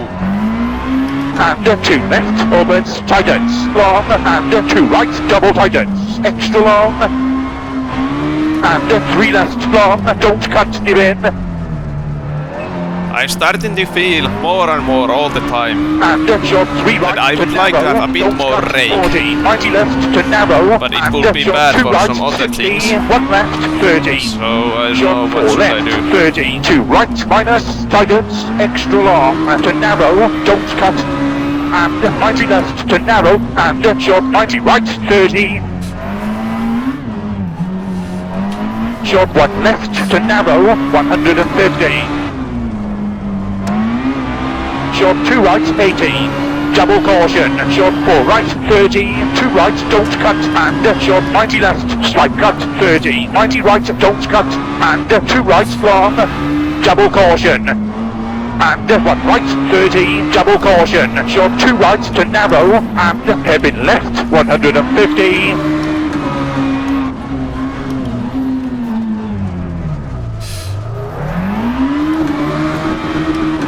Double caution, 90 left, long to narrow, and short 4 right, 120. Double caution, hairpin right, 30, short 2 left, and short 3 right, 40. 3 left to narrow, and double caution, short 4 right to narrow, don't cut, and 2 right. Oh, it came 70, so double late. Caution, 2 right, and hairpin left, 30, 3 left, over basically the double caution came early enough. I just didn't react to that now, but yeah, I think that's enough. That's enough. But yeah, I would like to have more rake, a bit more front balanced car, basically all the time, especially on the entry and on the apex of the corner. But it's something that would be really deadful on the bumps. It would make the car more front heavy again, I guess. We can try that. Or then I think the only way is to somehow maybe use a little bit less tire pressure on the front axle and maybe a bit more camber, somehow get more bite to the front. But I want to know if it's better with the rake. I hope it's not, because then it would be easy to decide that no, that's not the way where I want to go. Let's do it with the should we do it with the stiffness? No, it's so stiff already. Let's quickly try it with the platform height, and if it's good, we can then decide how we put up the new ride height if we want to keep that.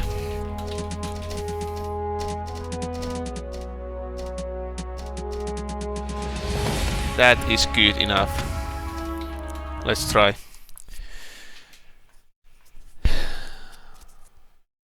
And some corners, if you have like really tight and short corner, when it's really rapid, the change from braking to accelerating, I feel that I would like to have more rebound on the front axle still, or front dampers. But if we can use this rake, then it not maybe problem.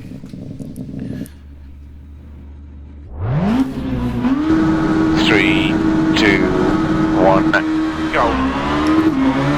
short 90 right to narrow, 30 to left, give in, and 90 right opens, tightens, give in, and short 90 left, don't cut, and short 90 right, and the difference is huge. How much better this is with this rake. I have to make this work on the bumpy stages. I have to. I want this. I definitely want this. We need this, I can tell you. No need to drive any further, but let's try a few corners. And 2 left, double tightens, and hairpin right, minus, don't cut. This rake and maybe a bit more camber to the front axle, proper like a racing car setup. And 90 right, 30. Then some fixes to the and 2 right, to double the differential maps, both throttle and brake, and then we are quite close already with that. 1 right, don't cut, 40. Quite okay setup, I think. And 3 right, and short 90 left to narrow, 50. 3 right tightens, and short 4 left, 30. 3 right tightens, 30. 3 left double tightens, long to narrow, don't cut, and hairpin right, long 80.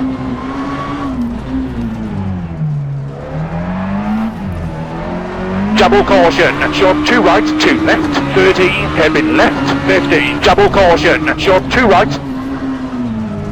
Someone should call to Panizio or Sebastian Loeb to install Richard Lönn rally 70, and try slow 90 right, and tell me what they think 90 left, about the setup. Right, and if we are even close, how it should be, because I have no idea.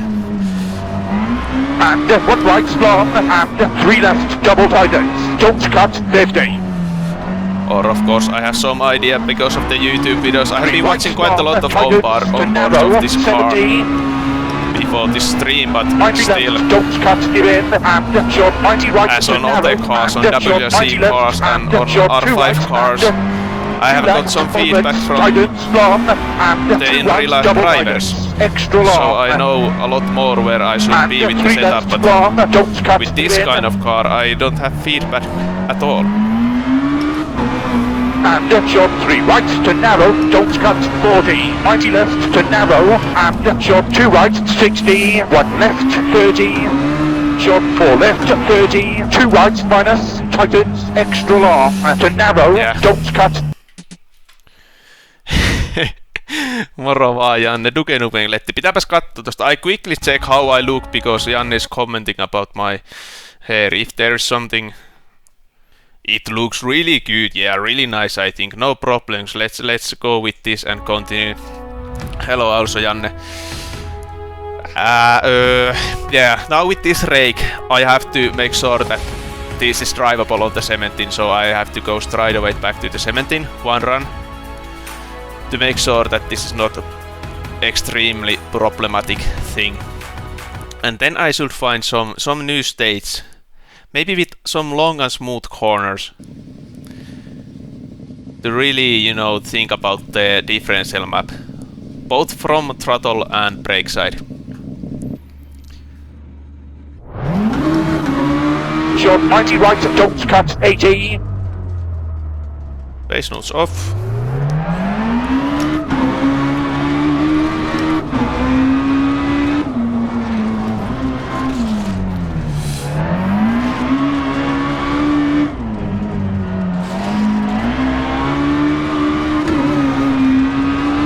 There is some more traction when we are accelerating out of the corner, because there is more weight on the front axle, of course.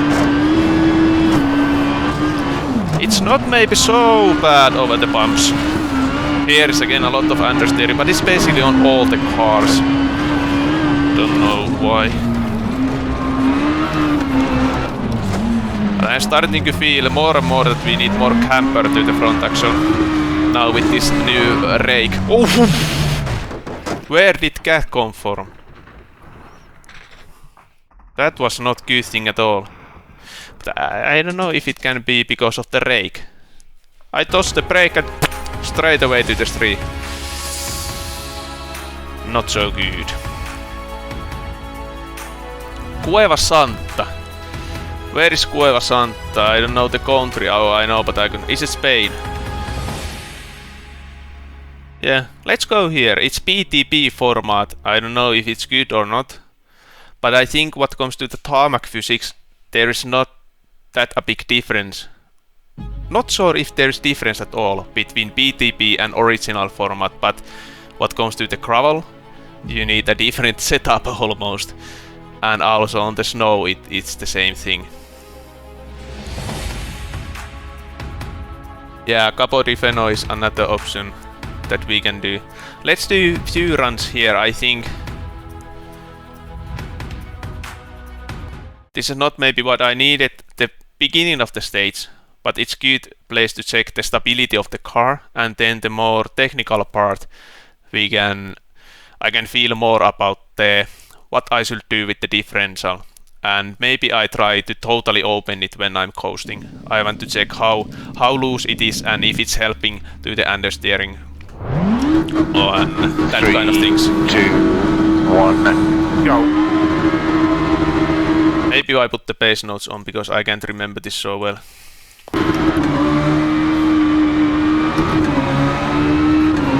right over crest, 120. Now we are first time in a really fast stage and 70. fast section with this car. Caution, keep middle of the crest. Into 4 right, 120. More camper for sure I need. 2 right, 30. 3 left to narrow, 40. 3 left. And 5 left, tightens, 80. Seems that the car is really stable over these cuts, which is good thing. 5 right, 70. 3 left, long to narrow, 50. 3 right, 250.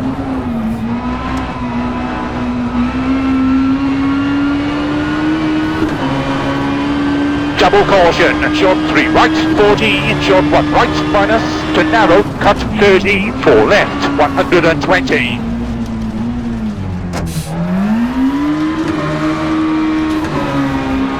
Short 2 left, 50, 2 right to narrow, slight cut, and short 90 left, 30, 90 right, don't cut, 50. 90 left, minus, opens, tightens, extra long. And 3 right, long, double tightens, 60. 90 left, minus, opens. And 90 left, minus, to narrow, 60. 90 right, opens, long. And 2 right, plus, 50. 2 left. Those are so deadly. But yeah, I think the same feelings also here. On this narrow section, the road is like, the shape of the road is like this. It's not so easy to feel the camper, so I think I'm not maybe testing the camper here. Because basically many times there is no support on for the outside wheel anyways, because the road is, the shape is like that. And it's so narrow that many times the outside wheels are on the negative road camper. But let's do something with the differential. And also the rebound again. Still the front rebound is something that I'm missing a little bit. It came too light, the steering, when I'm accelerating out from slow corners. On fast corners no problems, but on slow corners it's so quick the change how the weight transfer towards the rear that it makes the steering quite light, and there is a lot of power, and you know, front wheel drive car, it's like a little bit like I cannot feel, it's not so sharp, so maybe a bit more rebound. But the worst thing I want to try is the totally open coasting lock. If this works, this is good thing, because maybe then I can use a bit stiffer values here on the braking and get back a little bit that feeling that I lost when I have to open these values so open. It will be really nice, because the good braking feeling that you can really trust and feel the bite, it's important, but at least with a 5% coasting lock it was no go. It was way too understeerly, but let's test now if this is going to work.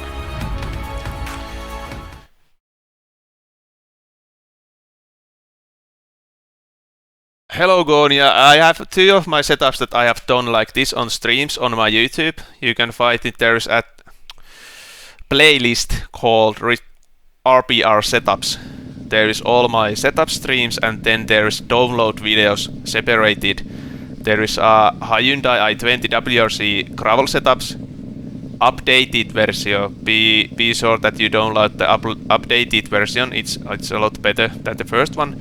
And then there's a really new Tarmac setups for Fiesta WRC. And I think those are all that are in my YouTube. But then I have done setups to the Lada VFTS that you can basically find from my YouTube. There's a link to Lintapukki rally, that is a rally that I organized, and in Discord of that rally there is those setups. It's a difficult, long way to get them, but maybe I should do a separate download video for those Lada setups sometimes, or someday as well. But yeah, at least those WRC setups are easily found on my YouTube. Yeah. I think the both are really good setups. The gravel for Hyundai and the Tarmac for Fiesta. Especially the gravel for Hyundai. Some fast Finnish kind of gravel stages is really nice. Crest, 120. 3 left, 70. Caution, keep middle of the crest. Into 4 right, 120. I really like the stability of this car. I can do crazy things on this cutting, and this just maintains the, it just wants to go straight. And 5 left, tightens. I check soon what happened. I heard something happen. If I'm right, I got some bits maybe. I'm so new here on Twitch that I don't know exactly all those sounds.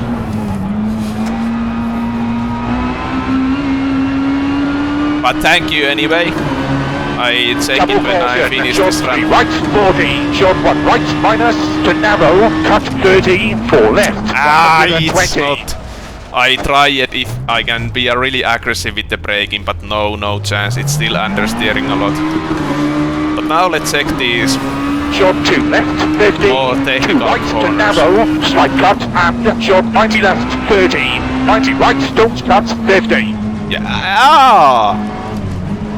It is maybe better. Minus, opens, tightens. Yeah, it turns a lot better. I can tell you. 3 right long, double tightens, 60. Yeah. 90 left, minus, opens. Yeah, I have to be even careful that I don't turn in too much. 60. But the brake is still a problem, but we just open it more. We can have 0% lock on the low impulse of the brake. No problem. 2 left. Yeah, let's do more like that. Goonya 50 bits, thank you. Thanks for those, and nicely at the same time I noticed that we have something progress going on. I don't know how many these inputs I should open, but for sure this 10% input and maybe this 20% as well. Let's try these. Because all the times when I open these brake values, I lost the feeling a little bit, which is not good. But the turning in is better than the feeling. We prioritize that for sure. Let's try.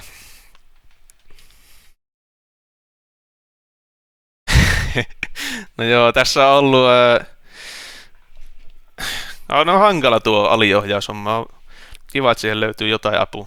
Ja sit kun mä vähän pelkäsin, että jos mä avaan kokonaan ton, niin onko siellä tavallaan mitään tuntumaa jäljellä, tai tuleeko siitä ihan liian kiikkerä, jos mä otan kaiken ikään kuin preloadin pois. Mä laskin tossa striimin alussa, että jos mulla on 3000 Nm se maksimum vääntö siellä, ja sit mulla 5% ikään kuin koustilukko, niin mulla on silti 150 Nm preloadi, mikä on aika iso. Niin mä vähän pelkäsin, jos mä otan sen kokonaan pois, mitä tapahtuu, mutta ei siinä mitään pahaa näyttänyt tapahtua. 3, 2, and 300. I want to learn what is the best way to... I think it is you start with the first gear and not full throttle. 6 right over It must be the first. Now I just fuck it up the clutch. I have the clutch pedal, I don't know how to use it. It's so on off. Caution, keep middle over crest. Into 4 right, 120. Here I need that camper so Short badly. 2 right, 30. 3 left to narrow, 40. 3 left. And 5 left, tightens, 80. Short 5 right, 70. 3 left, long to narrow, 50. 3 right, 250. It would be nice if we have a stage like the first part of this, something like 10 kilometers. Double caution, short 3 right, 40. Short 1 right, minus to narrow, cut 30. 4 left, It's still 120. What do I locked here? I want to see the replay. Because something is locked. Under that braking. When I turn and brake, something is locked. Let's check it from the replay. Where is the... Here.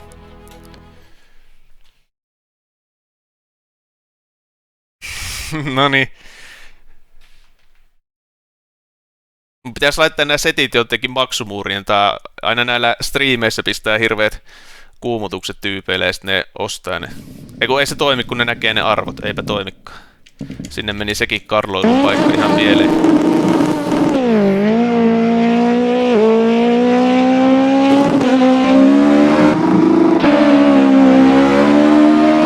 I think it was this side of the car where I get the lock. This is really nice looking when we are there. You can hear it on the rev limiter that these are not the sound of this car. But it sounds good when we are inside of the car. It's not yet the place where I lock the wheel, but soon it goes. And at least it feels that there's either the rear tire or the front tires locked, and I guess it is the front. Now is the next braking. I hope there's no banks that we are inside the bank and we cannot see.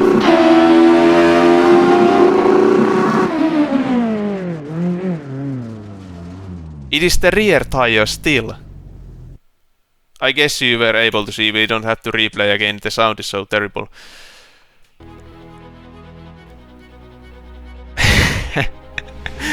Yeah, no need to OnlyFans. Because it's so... Yeah, you can see the values when I'm doing the setup and I don't know what I like to do. I think it's better to, if someone likes to support me, why not?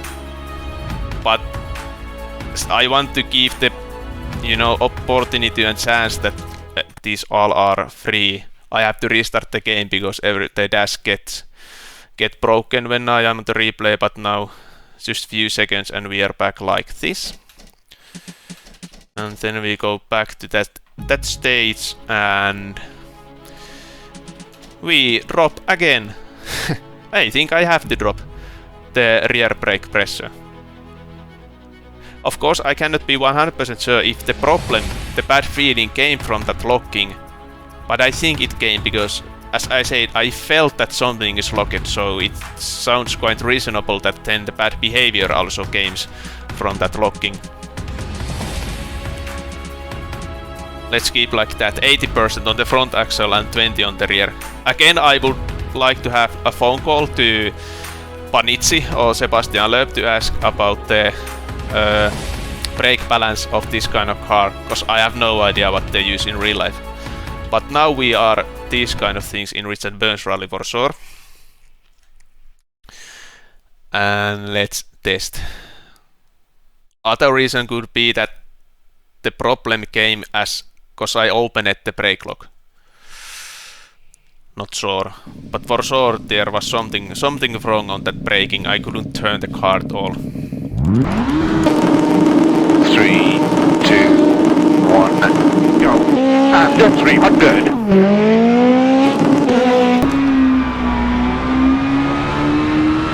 Six right over crest, 120. There's like not a lot to test on this. 70. Maybe on next run I will test the camper, because I think this is... These are so tight, this corner. I really tried to get some understeering, and I think these are tight enough to feel the benefit of a higher camber on the front axle, if there is any benefits. 3 left. and 5 left, tightens 80. Short 5 right, 70. 3 left, long to narrow, 50. 3 right, 250.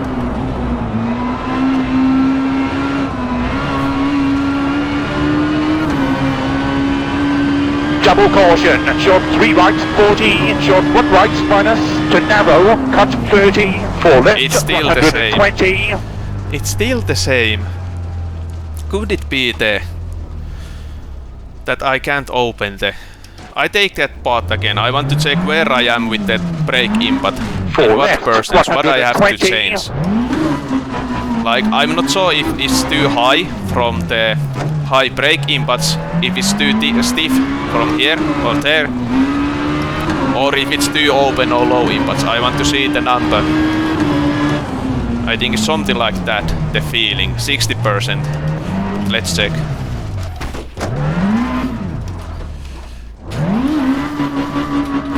What is happening?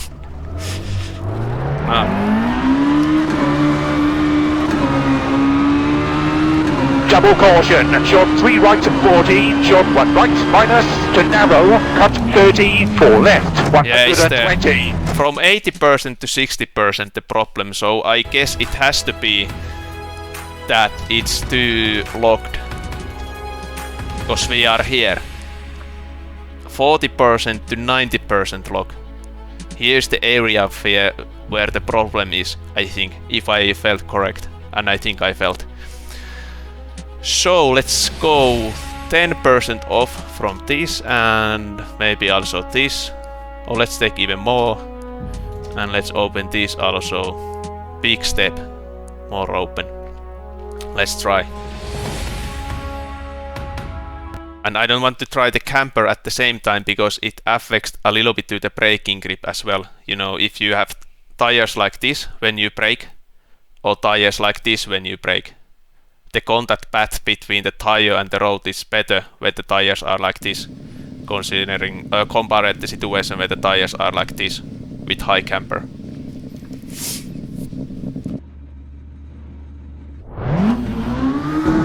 Three, two, one, go. And 300. Yeah, something like that must be the best way to start. 6 right over crest, 120. I think. 3 left, 70. Caution, keep middle over crest. Into 4 right, 120. Short 2 right, 30. 3 left to narrow, 40. 3 left. And 5 left, tightens, 80. Go back, go back, go back. Now it's going to be really bad. If I just don't damage the car, but I did some damage. Sorry about that. No need to take any risk on those corners, because those were not even the corners where I wanted to test the things that I changed, so... And 300. Quite stupid, but quite normal to be. 6 right over grass. Sometimes it should be, you know, it is enough to just give 80% of driving. You don't have to go Caution, so flat out all the time when you are into testing. 4 right, 120. Short 2 right, 30. 3 left to narrow, 40. 3 left. And 5 left, tightens, Yeah, 80. it narrows a little bit the road at the exit of that corner. That Short was 5 not right, in my 70. base rules. 3 left, long to narrow, 50. 3 right, 250.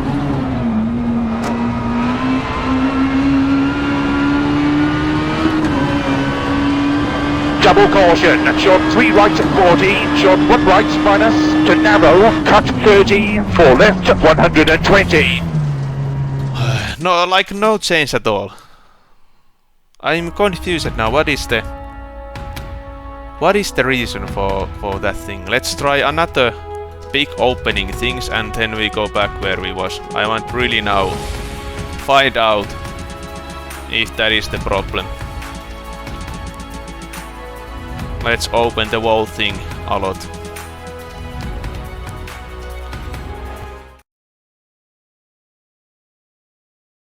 Because if that is not helping, I don't know what to do.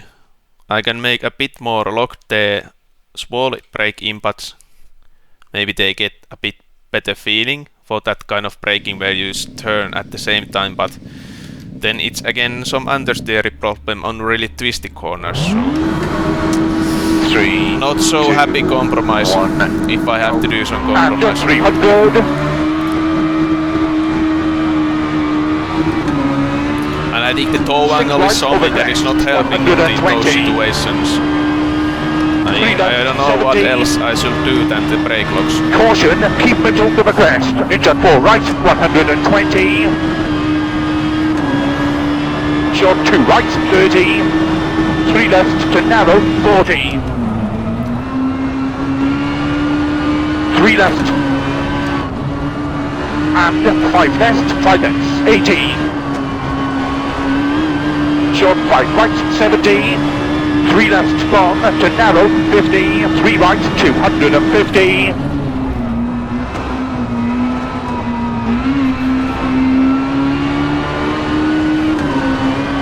Double caution, short 3 right, 40. Short 1 right, minus to narrow, cut 30. 4 left, 120. Oh.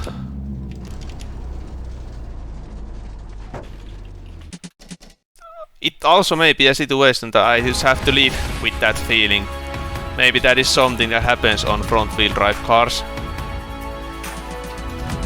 One more try to really open the thing, to really understand if there is any positive things when doing like this. And then I give up to fixing that thing with brake locks. But yeah, I don't know, maybe it's something that just happens with this car. Maybe I have to deal with it, that there is that kind of understeering feeling when braking. It may be also that, because again, I have no friends, no people to tell me how these cars really feels in real life. 2, 1, go. And 300. I have only information about the modern rally 6 right to cars, the crest, front-wheel drive, sorry, 120. four-wheel drive cars, 3 left, R5 70. and WR series. Caution, keep middle over crest. Into 4 right, 120. Short 2 right, 30. 3 left to narrow, 40. But it's strange because I basically can't feel a big difference And 5 left, tightens, on these 80. auto brakings as well, no matter if it's like 100% Short 5 locked right, 70. or 20%. 3 left, long to narrow, 50. 3 right, 250. The only big difference came when I totally opened the 0% value. Double caution, short 3 right, 40. Short 1 right, minus to narrow, cut 30. 4 left, 120. Yeah, no change at all. No change at all, so this is not the way to go. Now I was just thinking that what the hell I should put to the brake map value, because it seems that no matter what I put here, it's not changing anything. Let's put it somewhere close to the values where it was before I started to messing up. I can't remember those, but let's just put something progressively increased values. Don't know, maybe we keep the 100% on the 100% braking.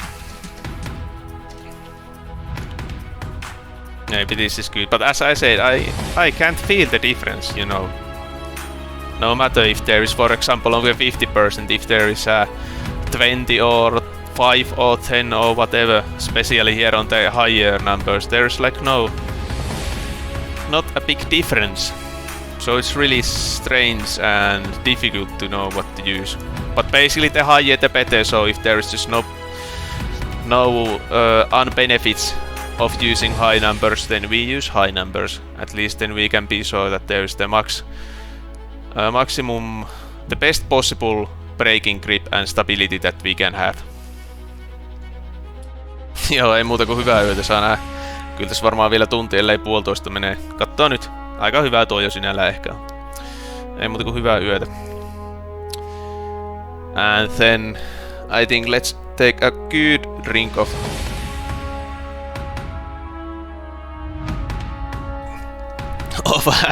our French helper to wake up my inner French Tarmac specialist and to figure out what I should do with this. Maybe I also change stage, you know, maybe we find something on some other stage. But let's try the camper thing here, cause it's so clear on those first fast corners, smooth corners that we need more camper. It was quite up and down on my feelings. I was really happy that we make a better turning on the coasting on really tight corners, but then immediately after that I figure out that problem, that kind of fast braking where you turn the car. There is some bad problems. 3, 2, 1, go. And 300.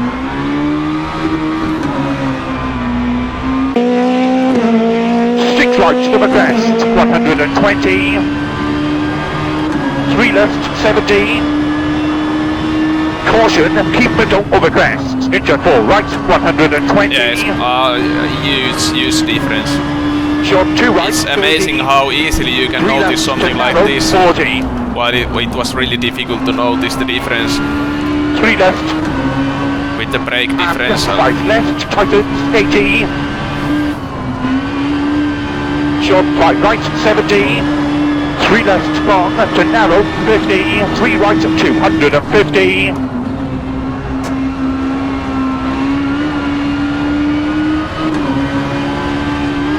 Double caution, short 3 right, 40. Short 1 right, minus to narrow, cut 30. 4 left, 120.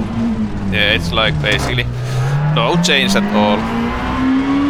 Maybe it's better to keep it like that. Right to narrow, but there's some kind of lock. 90 left, 30, 90 right. Should I try to really maximize the lock? Would it work? I have to try that one more thing. As I'm not sure, but I think it was maybe a little bit better now than with the totally really, you know, small values here.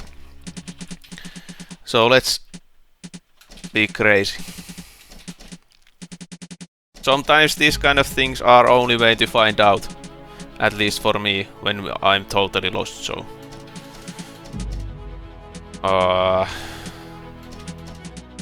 let's go like that. Quite aggressive again, the change from 30% to 70%, but as I say, it's just let's be crazy and try to learn something. Try to understand. It's more easy to understand when you use extreme values, for example, really soft springs and really stiff springs, to understand what they are changing, what comes to the car behavior, than doing some really fine tuning that you barely can feel. And at the moment I don't totally understand what is happening on the front differential. 3, 2, 1, go. And 300. Nukkumatti. 6 right over crest. I will block the nukkumatti as long as the setup is good enough. 3 left, 70. Caution, keep middle of the crest. Into 4 right, 120. Short 2 right, 30. 3 left to narrow, 40. 3 left. And 5 left. Was it on my nose? Did I hurt to narrow? Yeah, it is 3 left to narrow. I just somehow skipped it on the previous run when I said that there is no narrows in my notes. 80. Those are correct, but the driver are right, 70. not. 3 left, long to narrow, 50. 3 right, 250.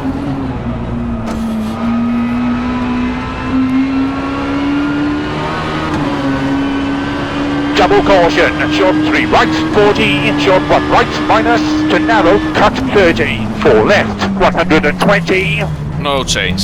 So I think with medium stiff or medium locked and high locked values, it's maybe a little bit better than really open values, but we are talking about a really small differences, I have to say. Then it just doesn't matter basically what we put here, I think.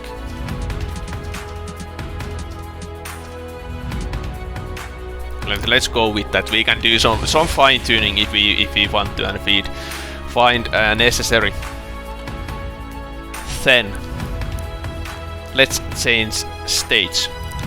Let's change stage and test the throttle lock. And I think I go back to the Hagen now, because there I really felt, you know, those corner exits are so slow there that you have to be gentle with the throttle, and then these lower input values are used. So let's try a little bit to make some changes to the throttle lock there, and then after that one let's try again some faster stage. I want still to play a little bit about the camper, maybe also about the roll bars, not so sure. And then the tire pressure balance is something I want still to check.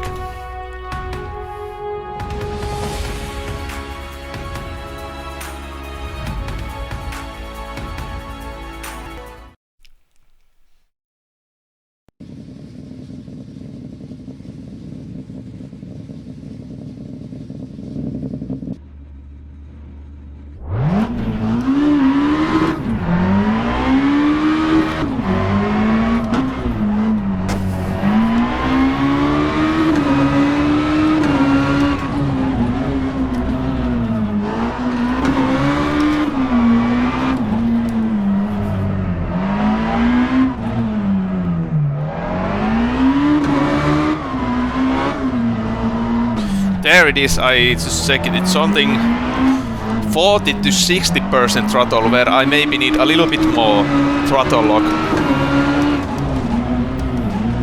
It's better now because of the rake, the higher rake, but still there's a little bit like, I don't know if leaking is the correct word, but I felt that some power is leaking.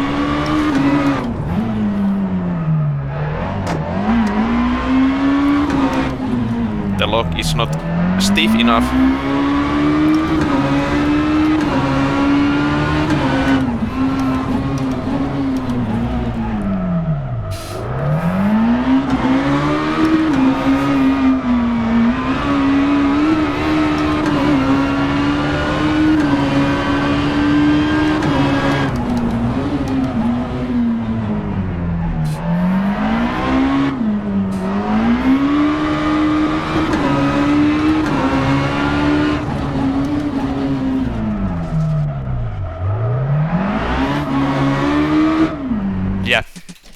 Let's try that throttle lock thing, then I want to try a bit more camber as well, maybe even on this stage.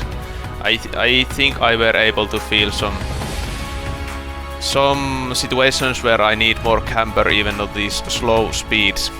But yeah, 40 to 60% where the input area where I try to check that the problem is. So let's make these 10% more and then check the lock under these, over these value, around this value, so we make it this stiffer too, maybe,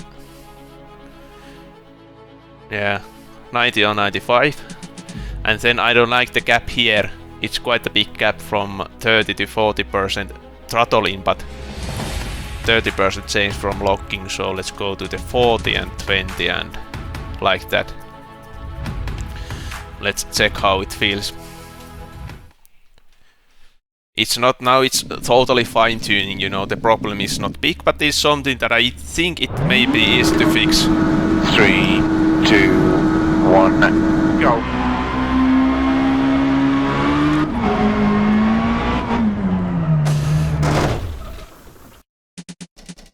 I don't know what I was doing.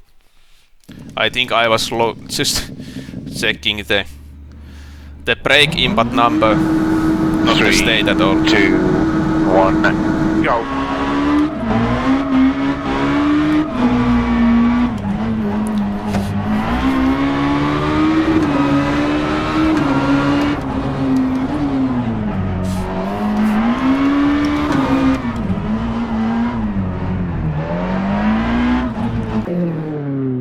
Yeah, we can look, we can lift the Lift the inside rear tire, which is something that happens in real life.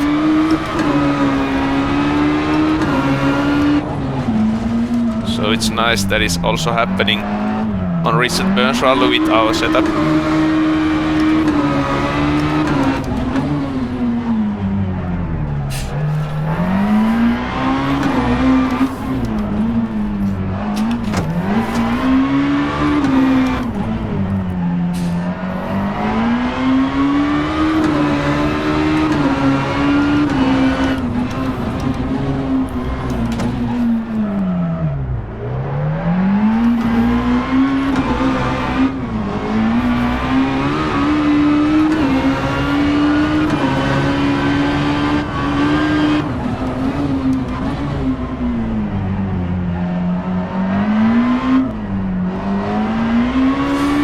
I think it's really good. Maybe a bit more aggressive lock to the high numbers of throttle input, but anyway, then it's for sure good enough. Let's... I don't know, it's good enough. No focus to the throttle side anymore. There is some other things to resolve still. Then let's try the camper thing here. Then I want to go to the one really difficult stage to somehow, you know, secure that everything is okay still what comes to the stability and bump behavior. Now the camber is quite, you know, extreme on the front axle. Or not extreme, but quite high. 2.75. I don't maybe want to go 3, 2, go higher 1, than that. Let's check go. how it looks. Basically, it doesn't look like really extreme, but for sure there is there is quite a lot of camber. No more than that for sure. But if this is working, maybe I can accept the situation that it looks a bit more than in real life.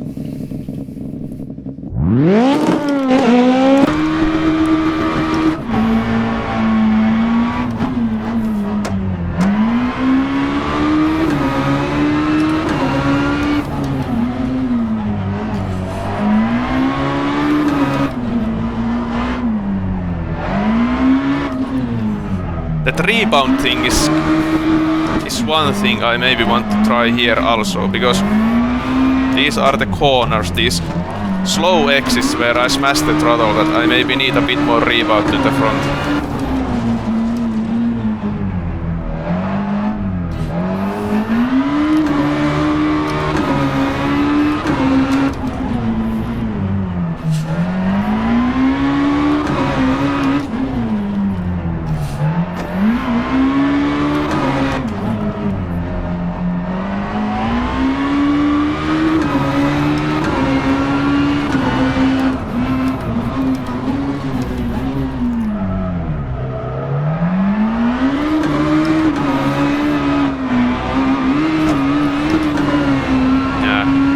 The left is a really difficult corner when it comes to the understeering, and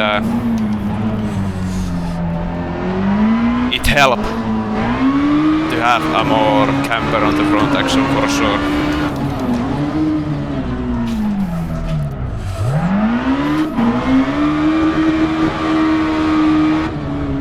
Yeah.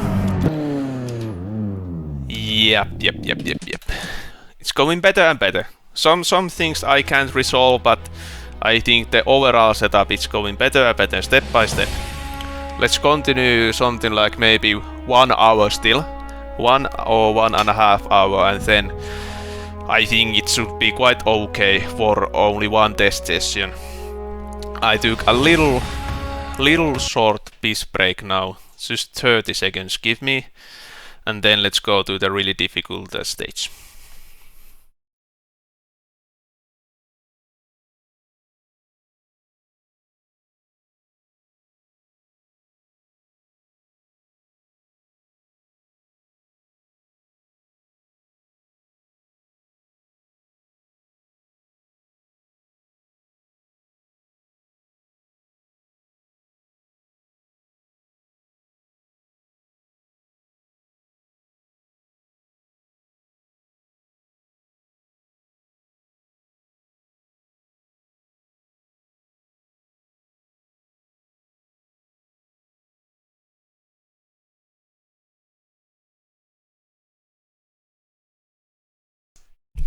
And now I'm back already, so we can continue.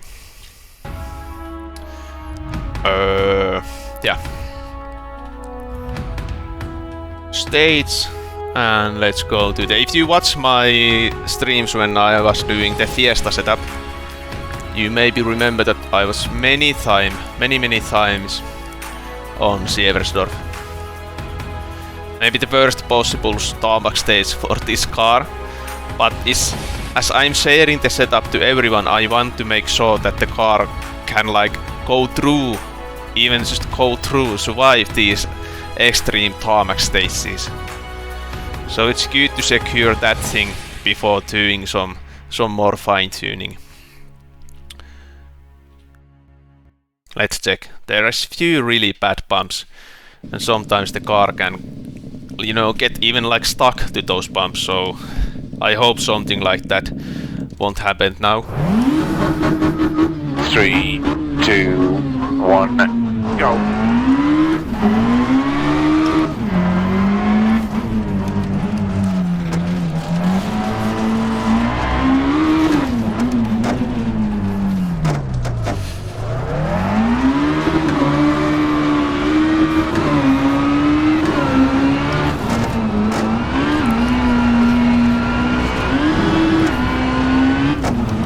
Here's the first really bad bump. It's quite okay. We are where... what is the word? Bottoming out. Sometimes you can hear it from the sounds. But nothing crazy happens, so it's good.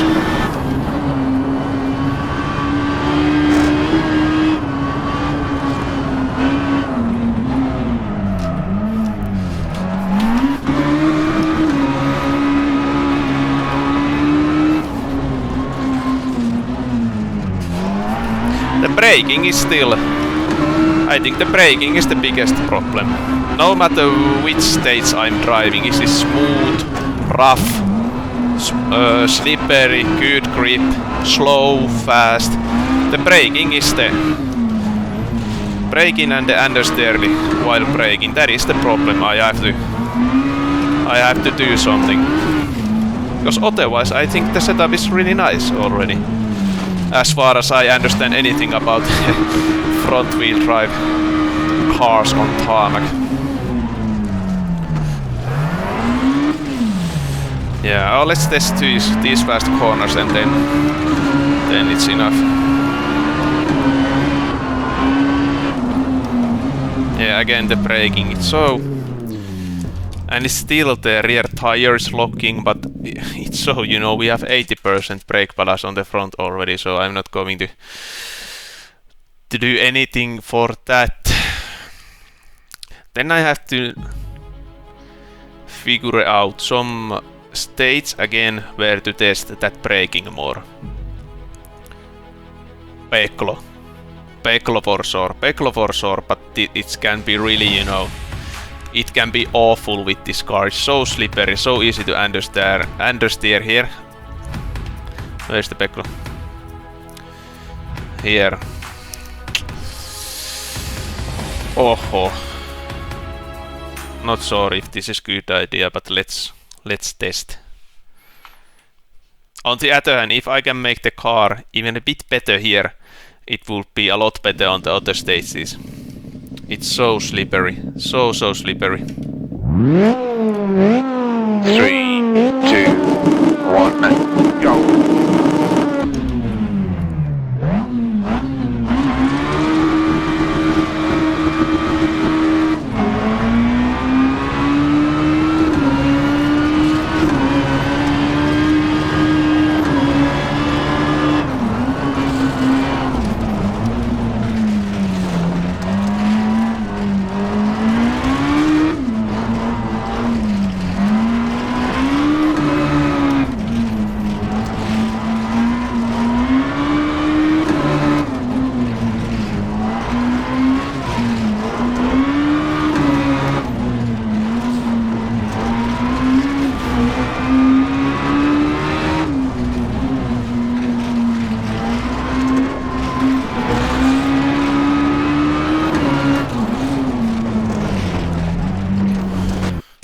even has like one mistake on braking, so you have no chance to fix it.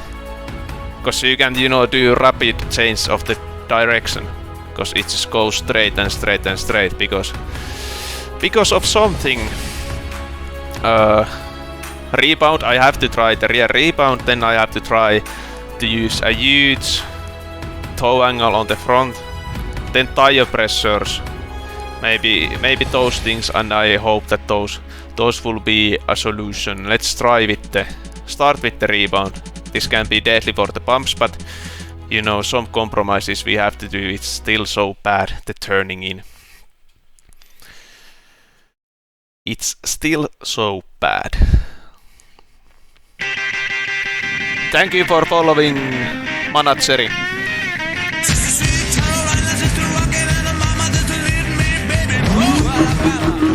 3, 2, 1, go.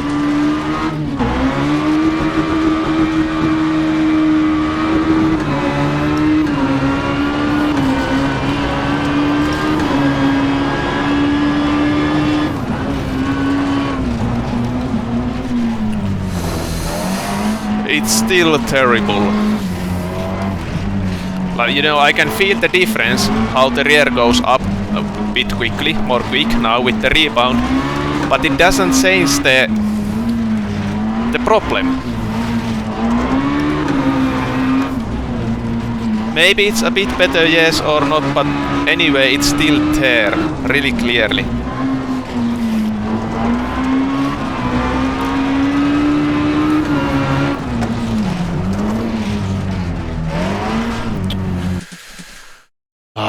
Let's try toe angle next. Let's keep that rebound. We can go back some point if we want to.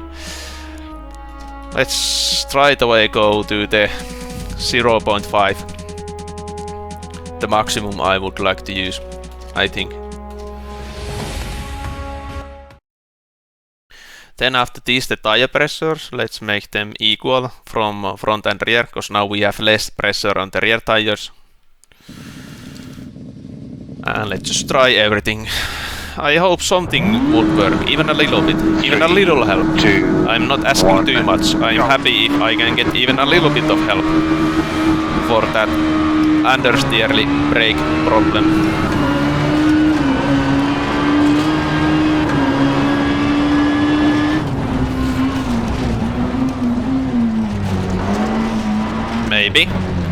Maybe a little bit better with these toe angles.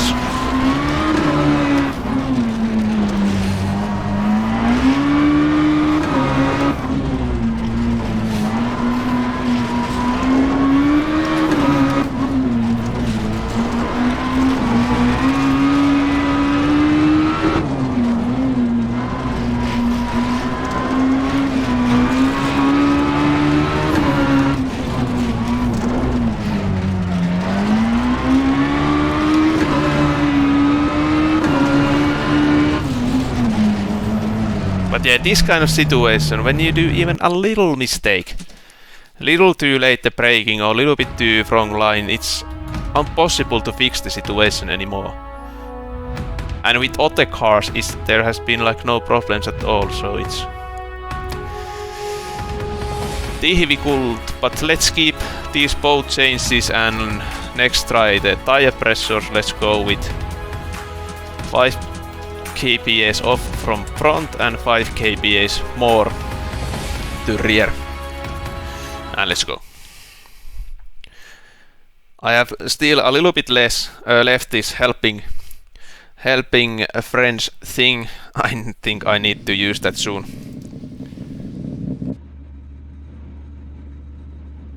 Do you think that? 3, 2, 1, go. Yeah, I try that next. Let's try. Because basically if I turn the handbrake, you know, lock both the tires, it's turning a bit better. So let's try that. That is a good idea. Let's give another chance to... What is happening?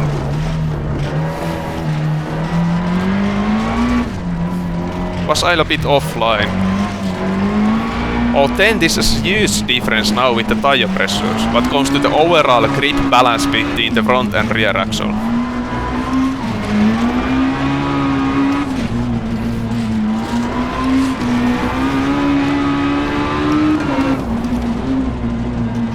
I think the front may be better, but I'm not so sure about the rear. It's a bit confusing.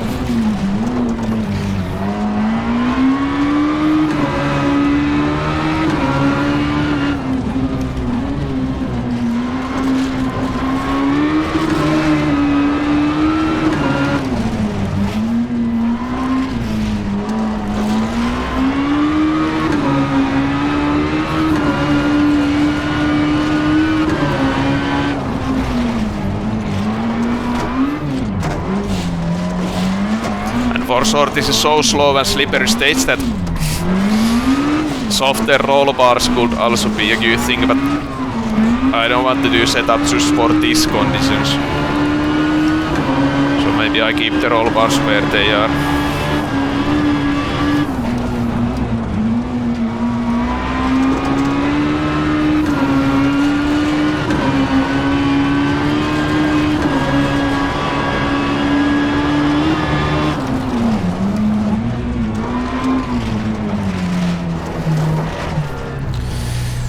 Yeah, let's change the rear tires where those was, because I think I felt only benefits what comes to the front axle. Yeah, let's try 70-30. 70-30, I think let's do it with the rear. I think this is good value for the front axle, but something has still to be changed. Like that. Let's try. Let's try this, and I had some idea but I forgot it now. I was thinking about stiffer roll bar to the rear still. Even on this stage. I want to try what it does. 3, 2, 1, go.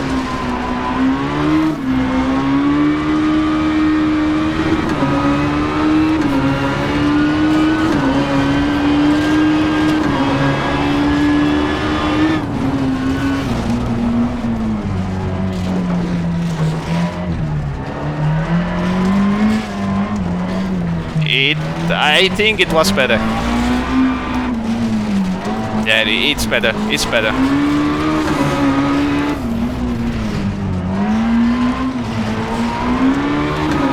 So, as I said, I don't have experience of this kind of cars. It may be a situation that you just don't have to care about that you lock all the time the inside rear tire. Maybe it's not a bad thing.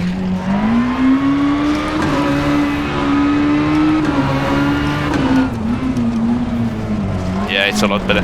Now I'm starting to think that can I make it even more rear balance, the brake balance? Would it be better?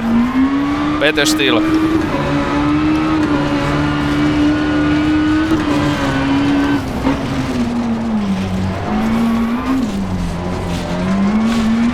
And I think it's also good for left foot braking, that kind of brake balance. You can drive the car more with left foot braking.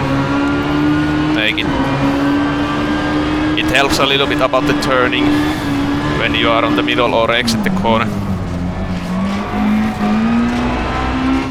Yeah.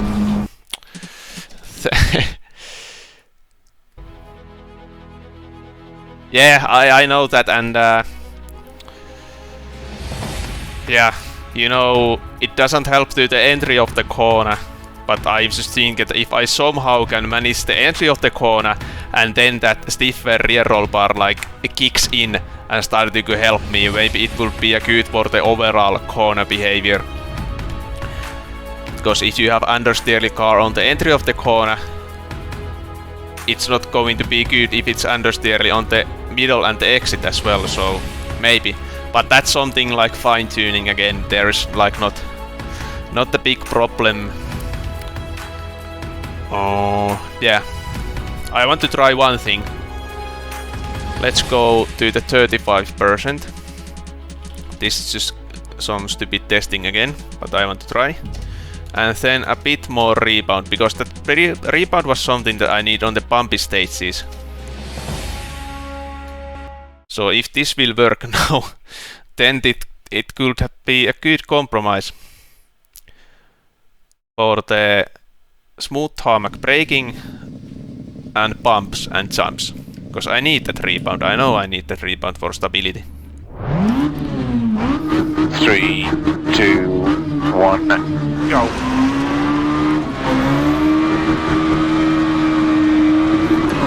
Do you have a lot of experience of setuping cars, front wheel drive cars on tarmac?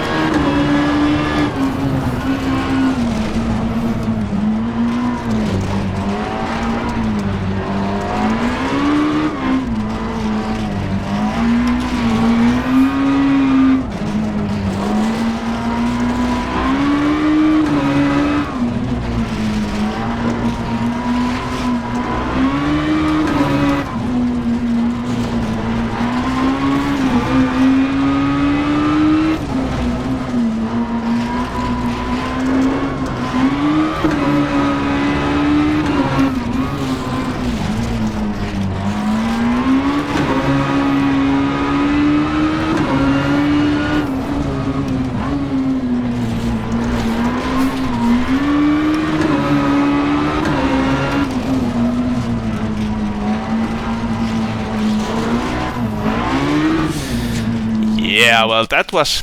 Thanks for the idea. I don't know if I would have tried that without your idea or not, but at least now I tried it and it saves some times for sure. So thank you, Goonya.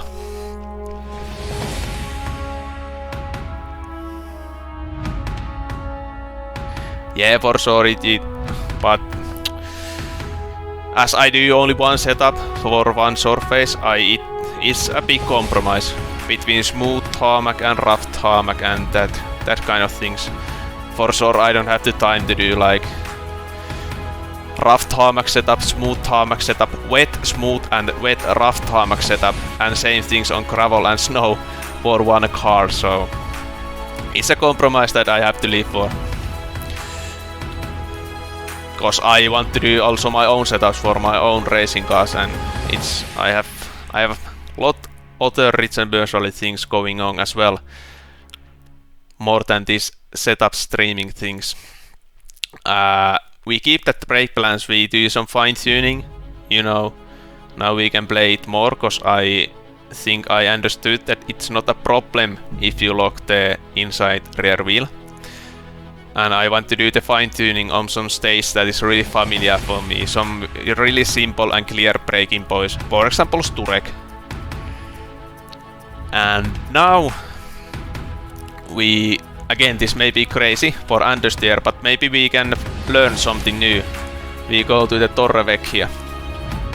Really slippery and smooth stage with really long corners. Where is the stage? Here.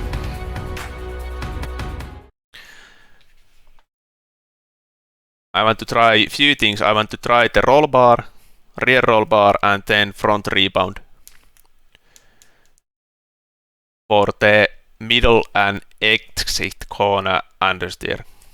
I think on this stage we will really easily feel those things.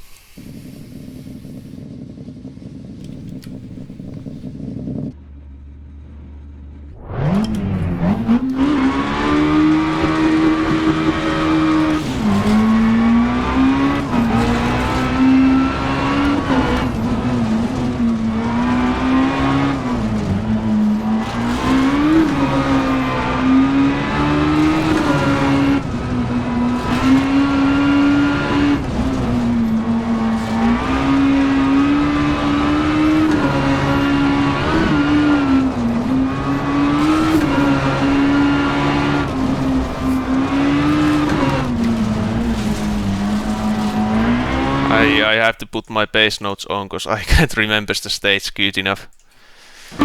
Short 3 right, keep in.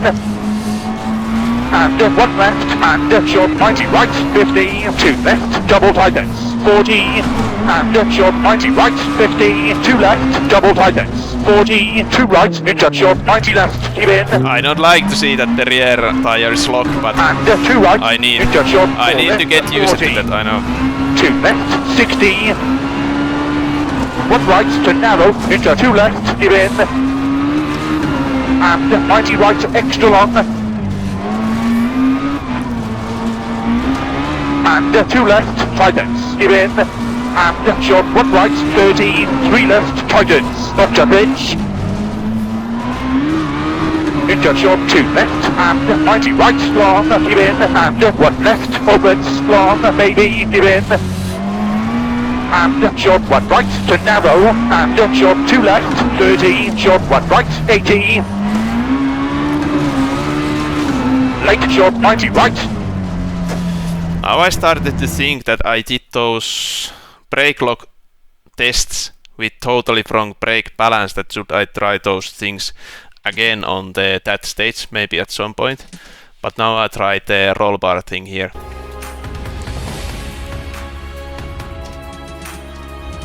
Let's go to the 25 straight away to clearly see if there's any differences or any benefit.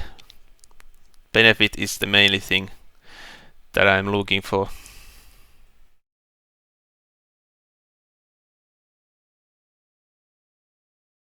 Yeah, it does leave it, but it feels that it also locks the tires almost when going straight. Of course, when I'm turning a lot, it will lock the tire. That is something that even I can understand. But then it was surprise for me how easy it locked the rear wheel even when I was going straight.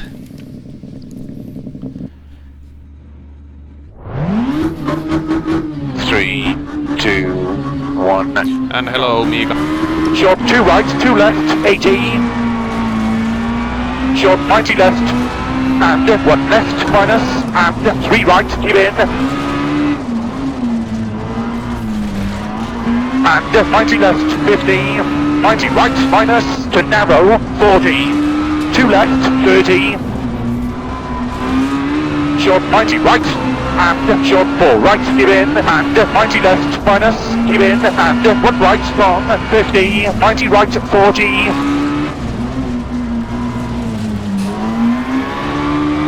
Short 3 right, give in.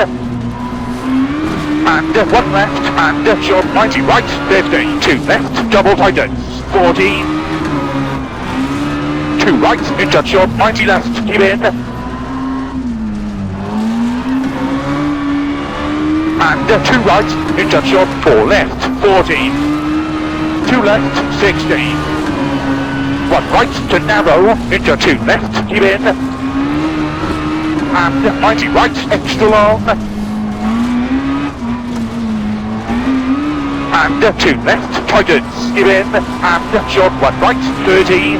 3 left, tightens, up to bridge.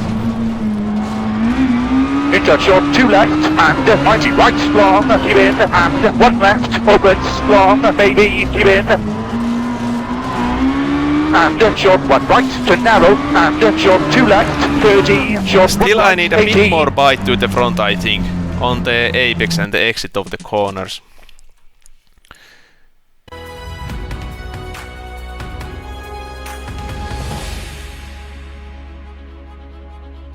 You mean overall less pressure to the tires or brake? Meanwhile, I try to now when we have this kind of... Yeah, but on brakes or... Okay, yeah. Overall more. I don't see why. What is the point to add more brake pressure overall? What are you looking for?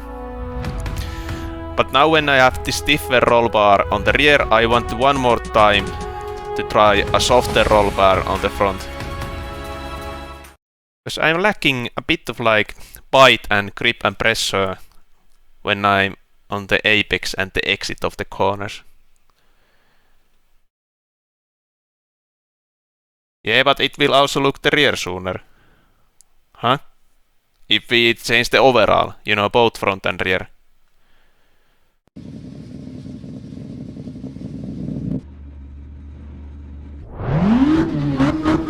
Three, two, one, go. Short 2 right, 2 left, 80. Short 90 left, and 1 left, minus, and 3 right, give in. and 90 left, 50. 90 right minus, to narrow, 40. 2 left, 30. Short 90 right, and short 4 right, give in, and 90 left minus, give in, and 1 right. It's not the thing, it's too soft, I need something else. Something else, I maybe keep the rear roll bar, but I go back with this and try the rebound. 7.75. 0.5 more.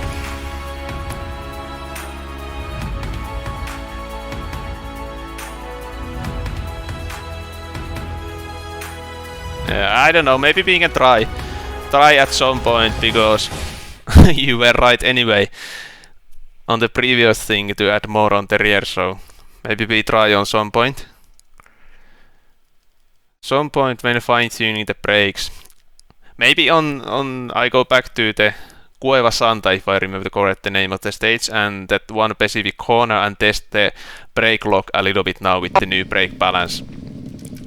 Who knows, I can make this really good. Short 2 right, 2 left, 80.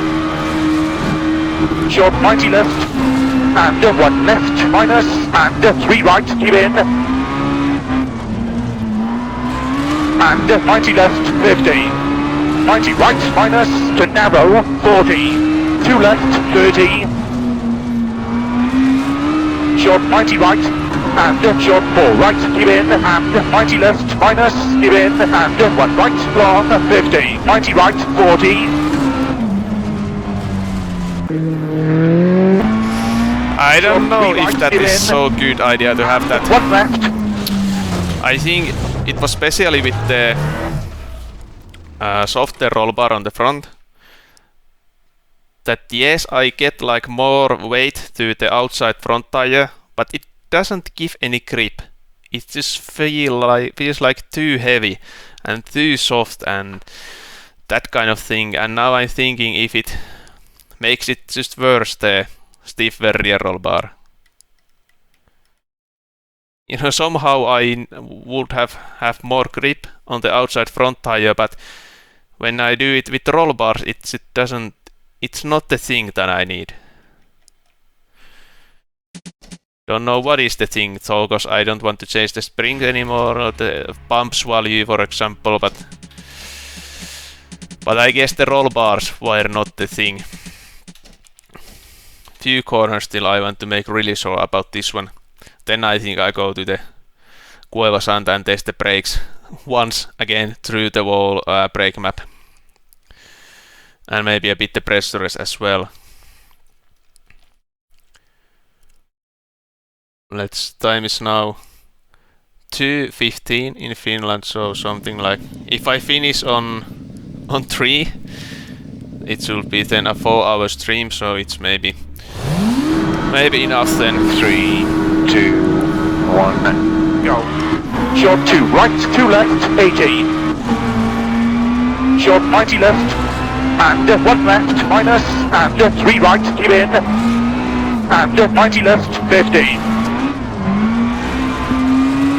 90 right minus, to narrow, 40. 2 left, 30. Short 90 right. I don't know, somehow right, give in, and 90 left minus, give in, and 1 right, long. I can still feel the problem, right, but the overall feeling is different, but the problem is still somehow there. Short 3 right, give in, and 1 left. And short 90 right, 50, 2 left. Maybe I check the replay a little bit. I check the replay quickly to see. I started to think if it has something to do with the rake.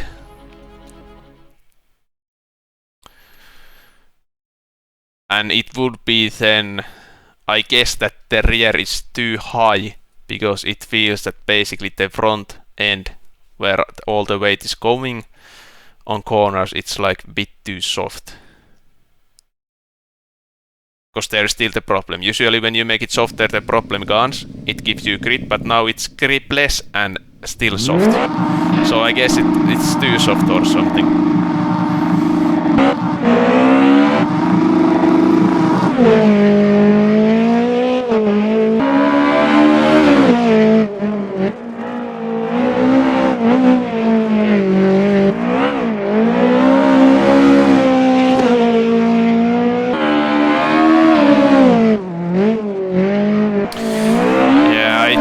quite clear that the rear is quite high at the moment.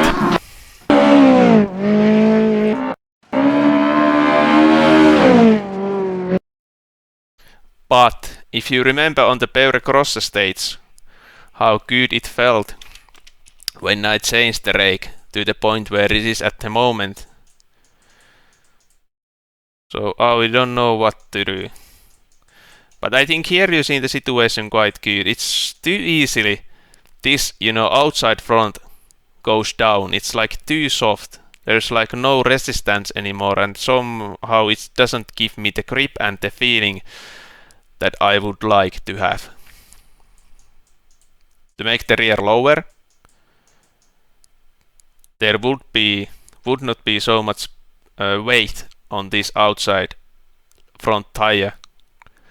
But then the reactivity of the car wouldn't be so good anymore. But on the other hand, we have now a new brake balance, new toe angle. Those are helping to the reactions. So I guess I give a try to 5mm lower rake on this stage, because this problem is the biggest on this stage. On the other stages they were not so long and smooth corners, so that problem didn't came out. That is something I do next. It's quite tough to make it really work now, and I have to restart the game again, but no worries, it's few seconds and I'm back. But on the previous stream I have had like 10 or 20 hour testing. We have to remember that all the time, that it is now going quite fast. But let's try with the lower rake. A bit stiffer rear mainspring, so we can match the 230mm ride height. Maybe now. One more. Like this, and then let's put the camber weight wash.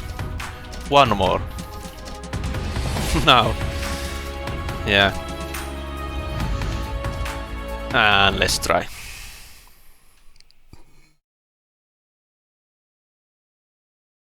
Yeah, I was thinking that also, that maybe stiffer front roll bar could be the thing. But somehow I'm scared that it causing some understeer thing still. But let's now first try this lower rear, and why not the stiffer roll bar after this one, if this is not help enough. 3, 2, 1, go. Short 2 right, 2 left, 80.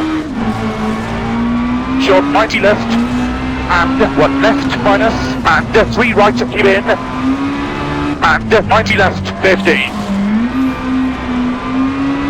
90 right minus to narrow, 40. 2 left, 30. Short 90 right, and short 4 right, keep in, and 90 left minus. Bad line, I was looking at that, but it's better, I can tell you, it is better. But I'm getting a little bit like wash outs on the exit of the corner, because there is no that weight anymore on the front axle. But it can be something that I can handle with either stiffer rear bump or stiffer front rear rebound. And 2 right, into short 4 left, 40.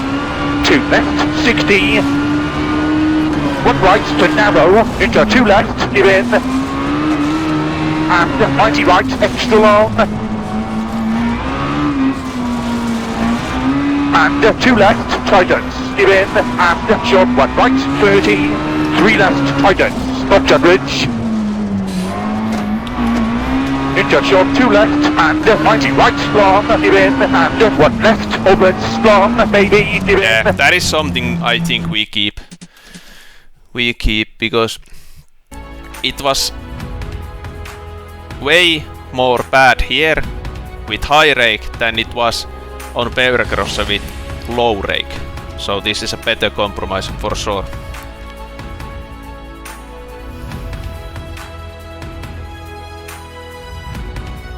Yeah, and maybe it can be good combo to have a stiffer front roll bar and stiffer rebound on front also. Maybe that helps or prevents that corner exit understeer. Don't know. Let's test a few things. Let's first test that roll bar thing. Let's put 2 more. And then let's test both rear bump and front rebound.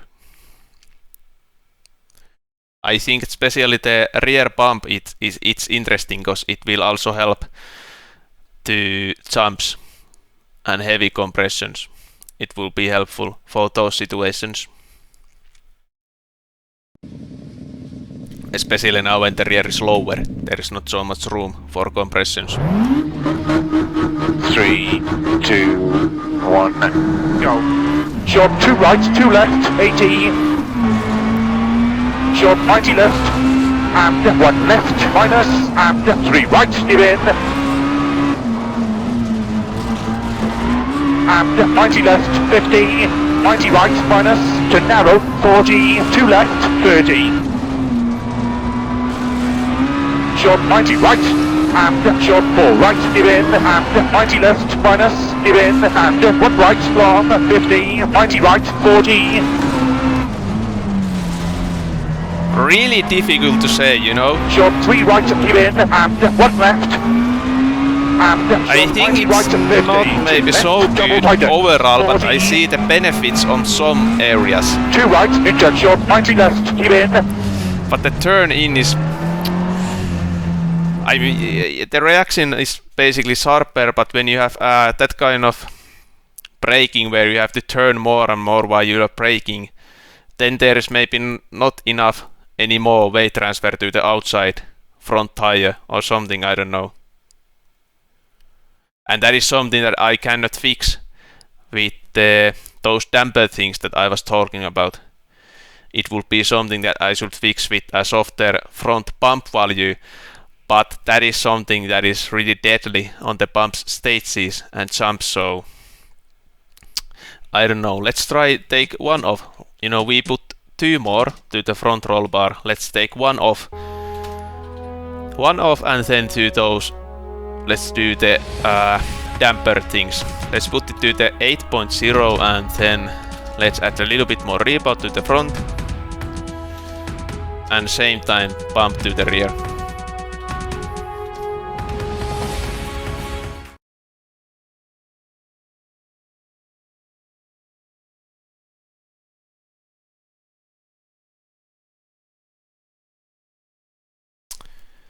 Let's check. There is quite many times that kind of situation, you know, you have some idea what to change, but to make it work you have also changed many other things. And it's not so easy to find what amount you have to change all of those things, that the whole thing, the whole change would be good. Short 90 left, and 1 left, minus, and 3 right, steer in. And 90 left, 50. 90 right, minus, to narrow, 40. 2 left, 30. Short 90 right, and short I think 4 I like right, the rear, but not the left, rebound on the steer front. in, and It right, makes the long, car feel 50. again too 90 front right, heavy. 40. I'm like losing the benefit that I got from lower rake. Short 3 right, steer in. The benefit that I got when I make the rear lower, double tightens. I'm losing it. And I think it's mainly because of the 2 right, front rebound. short 90 left, steer in. But these things, I don't know.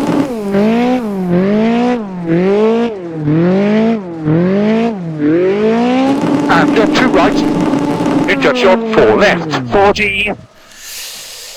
I don't know. Should I only keep the stiffer rear bump value? At least I take the rebound off for sure. And maybe the roll bar also. I can test it on other states still. But now I want to change states because I really want to know both the different kind of brake mapping, brake lock mapping perk on Cueva Santa.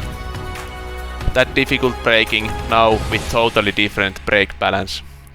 So where it was? It was the Spain stage. Yeah.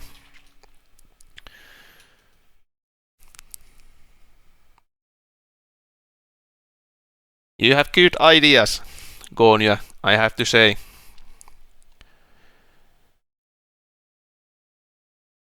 Maybe you should also do some setup things. I guess you are doing already, because you know those things and you have those ideas. Maybe no base notes anymore. 3, 2, I'm tired to listen of Bill Wills.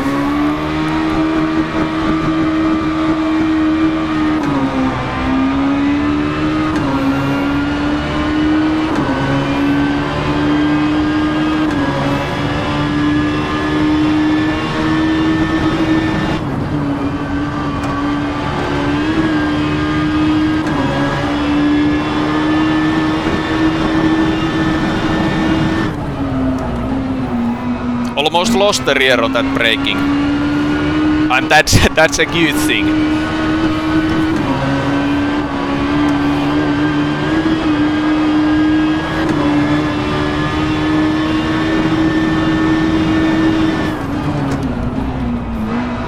And I think the overall braking power, of course, is more.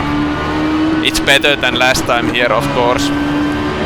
Braking distances are shorter. Now this one. Not so bad, not so bad. Then few quick tries. I want to check how those feels now with this kind of braking, brake balance.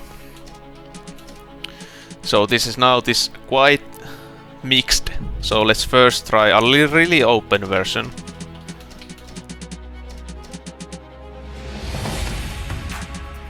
Something like that, for example. And after this, let's try a really stiff, and then I think I have tried enough what comes to the brakings. At least it's a lot better now. A lot better now, and I think on the fast sections as well, those things that I have changed since I have I were last time here. 3, 2, 1. Those things Go.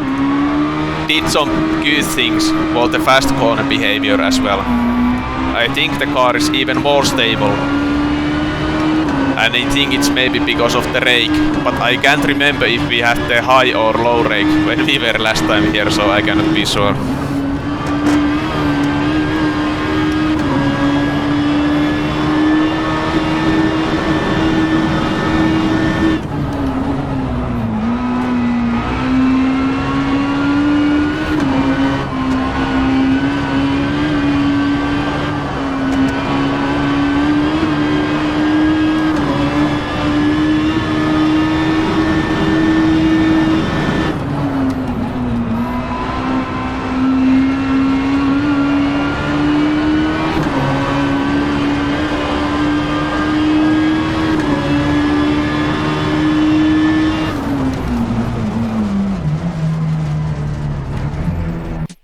Not big difference at all.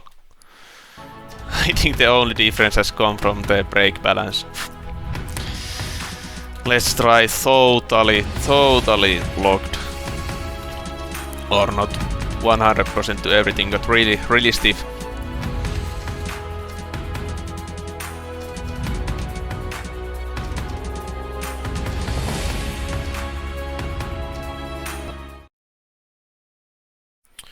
It's strange how little it affects those brake lock changes, I have to say.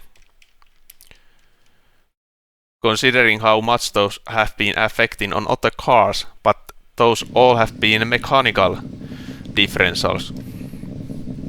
Of course, on the center differential there has been active lock, but it's totally different thing. 2, 1. Difficult to compare.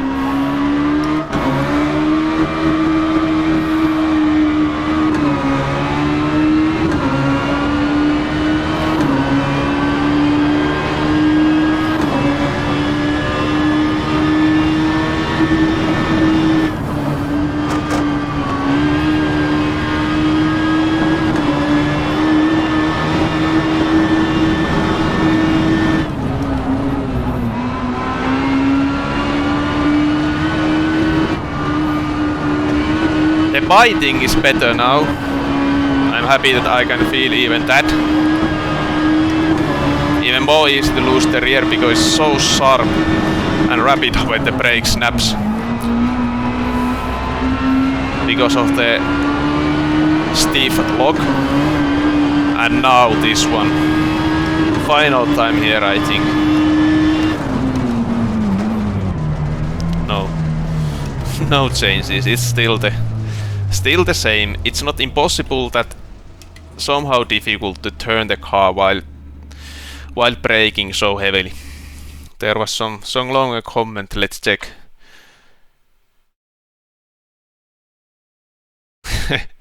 Yeah, thanks being here and thanks for the bits and tips and everything. You can try the setup tomorrow already. I think that was the plan, to finish everything on this one stream, so when you wake up the setup is hopefully done. If I'm still driving when you wake up, call some doctors to pick me away from my home. Good night. And thank you for being here. But we continue, and we continue to make the compromise, I think, on this brake lock, because basically, as I said, no changes. No changes to the main problem. Can't remember how it was. But as I have been saying many times, basically doesn't matter a lot, because there's not that big differences anyway.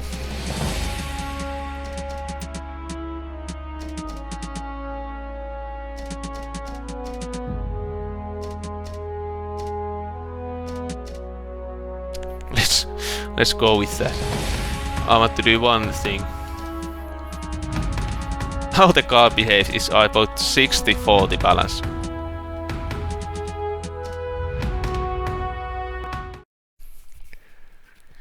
Something like is quite often used on four-wheel drive cars on gravel. Not on tarmac. Maybe on tarmac, but it's quite crazy numbers on front-wheel drive cars.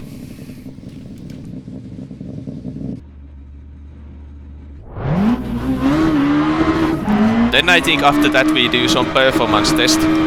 Let's check if the car is quick or slow.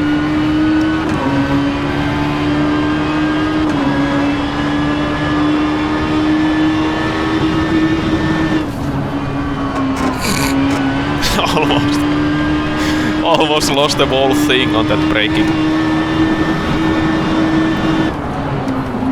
Same here. But it's interesting how easy it is to get the slide when you are braking with straight car, but when you are turning, then it's not so easy anymore. It's really confusing.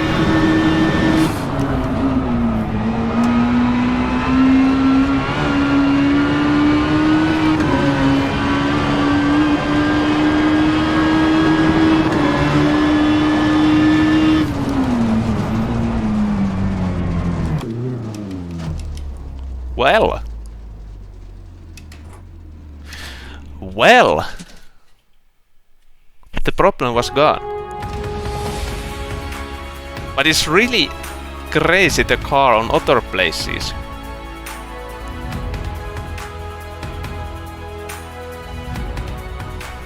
Let's try the compromise.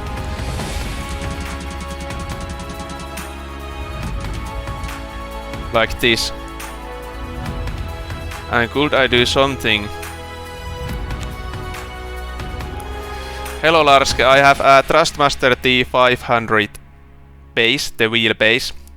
But then I have the Sparco R383 rally rim on the wheelbase.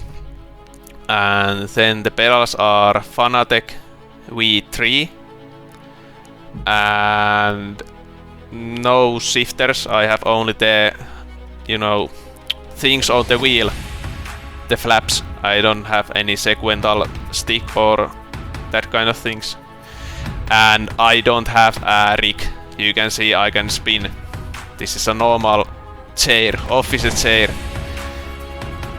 But I take the wheels off, so this is not moving like forward and backward when I'm smashing the brake.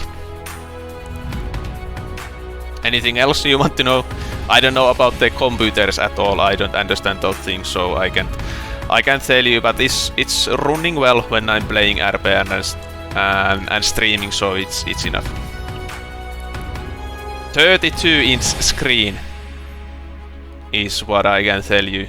That's all. Maybe I understand about those things.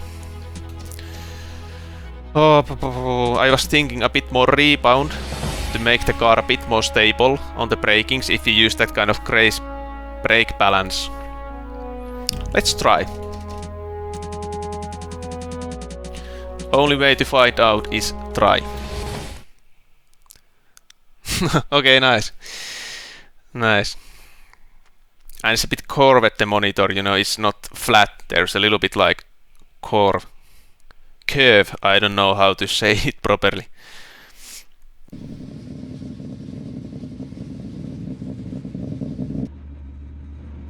And I have some wood under the pedals, so those pedals are bolted on wood, not straight to the floor, of course. So the pedals are not moving.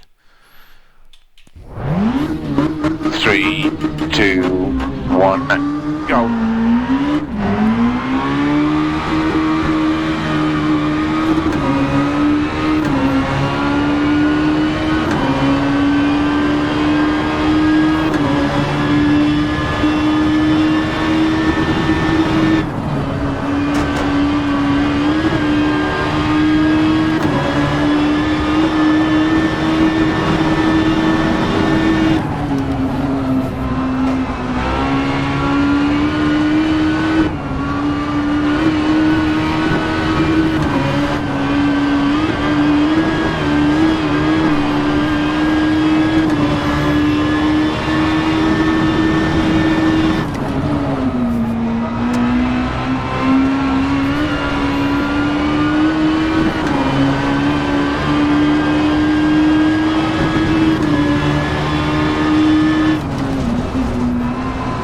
Yes! Yes! Ah, it's working! It's working, you know. The brake balance and a bit more rebound, it's not so unstable, but the car is still turning. Finally, finally. I think we are really close now to the point that I'm done and I can share this setup to everyone. Now let's go to the cementing and let's do the wall stage, because I think that is the best tarmac stage for me. As I have been saying many times, I'm not tarmac specialist, so I need a really good stage for me so we can get any kind of information if the setup is fast or not. And let's take the final part of our French helper.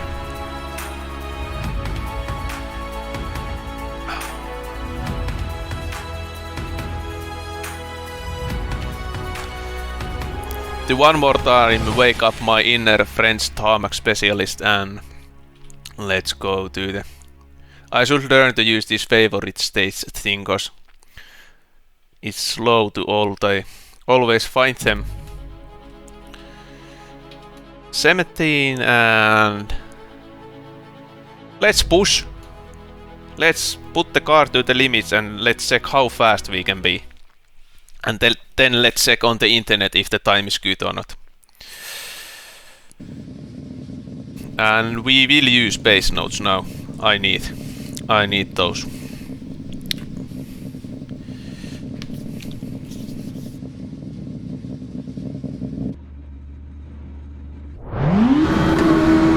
Three, 2, 1, go. Short 90 right, don't cut, 80. 2 left, minus, over crest, tightens, long, maybe, 30, 90 right, minus, and 6 left, 60.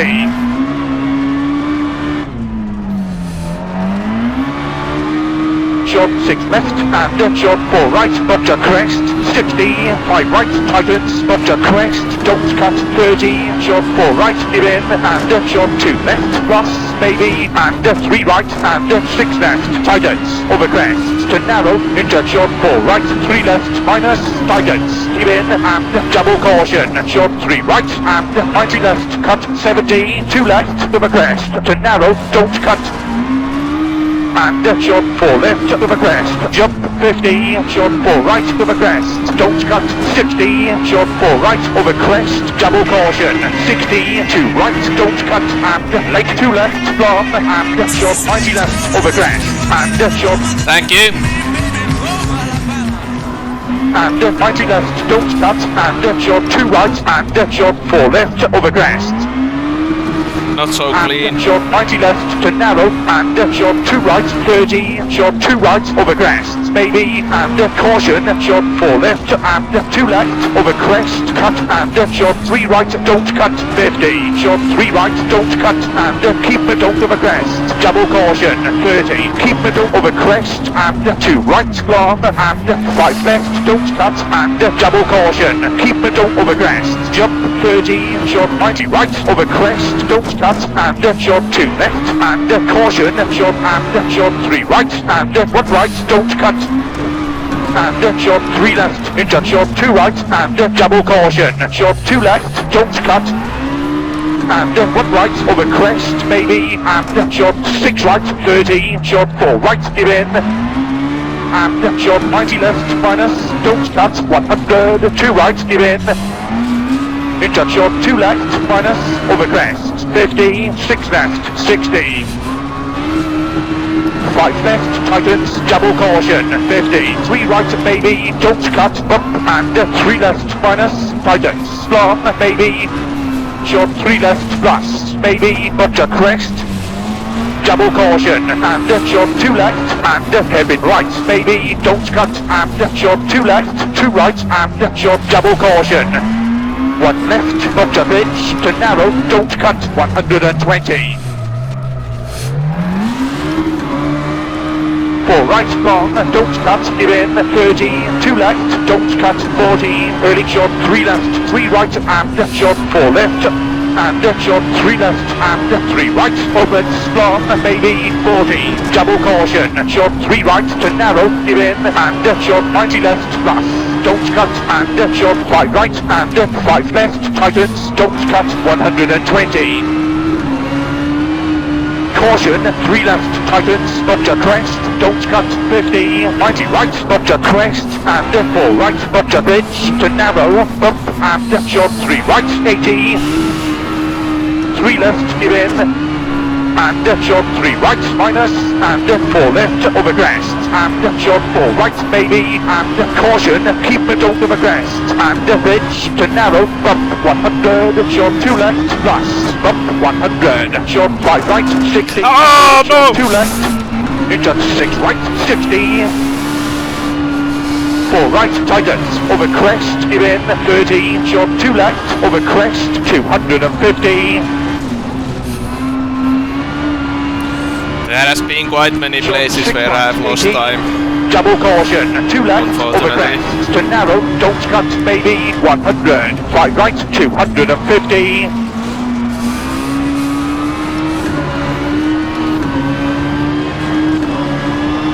6 left, 100.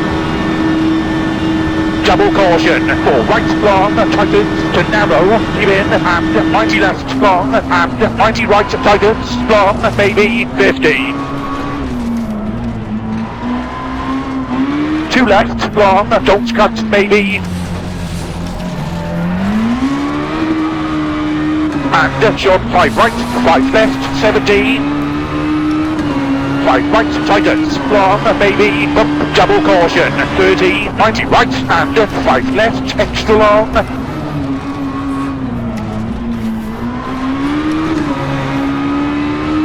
Caution, into short 2 left, minus, over crest, 60, short 5 right, and 5 left, long, 150.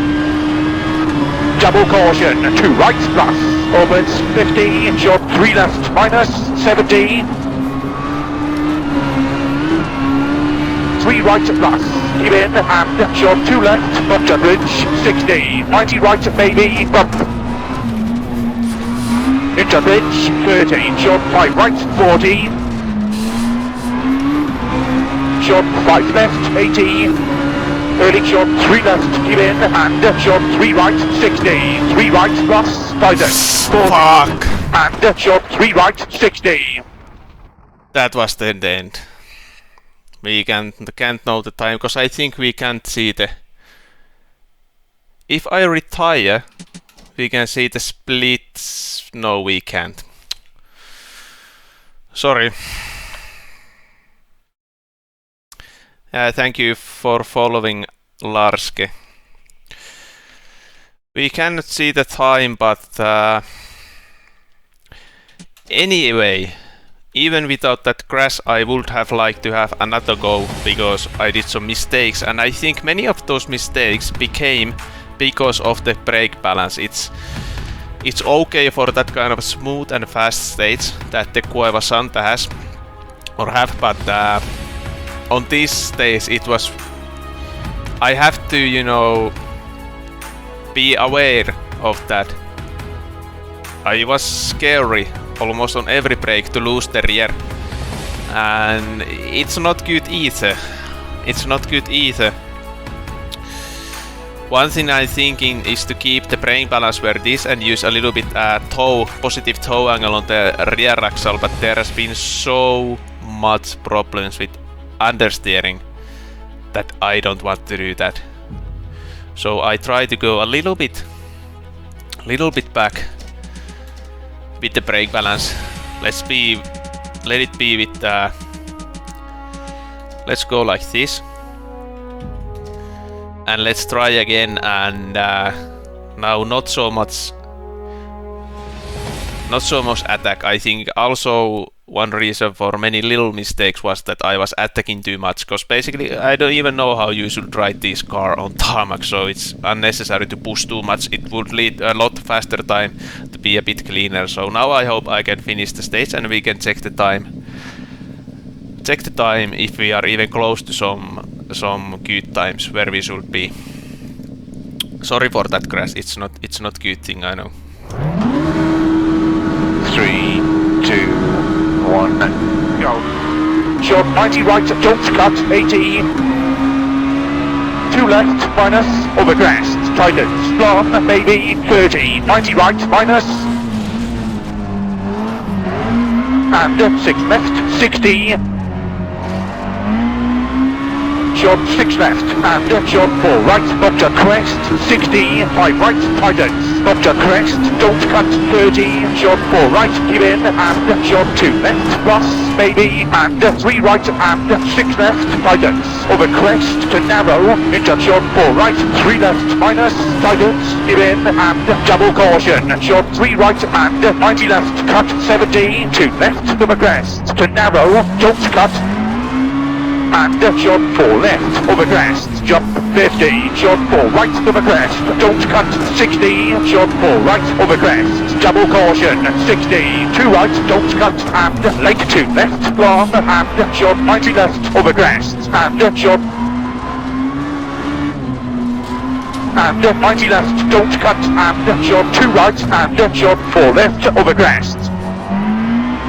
And short 90 left to narrow, and short 2 right, 30, short 2 right, over crest, maybe, and caution, short 4 left, and 2 left, over crest, cut, and short 3 right, don't cut, 50, short 3 right, don't cut, and keep middle, over crest, double caution, 30, keep middle, over crest, and 2 right, long, and 5 left, don't cut, and double caution, keep middle, over crest, jump, 30, short 90 right, over crest, don't cut, and short 2 left, and caution, short, and short 3 right, and 1 right, don't cut, and short 3 left, into short 2 right, and double caution, short 2 left, don't cut, and 1 right, over crest, maybe, and short 6 right, 30, short 4 right, give in, and short 90 left, minus, don't cut, 100, 2 right, give in, into short 2 left, minus, over crest, 50, 6 left,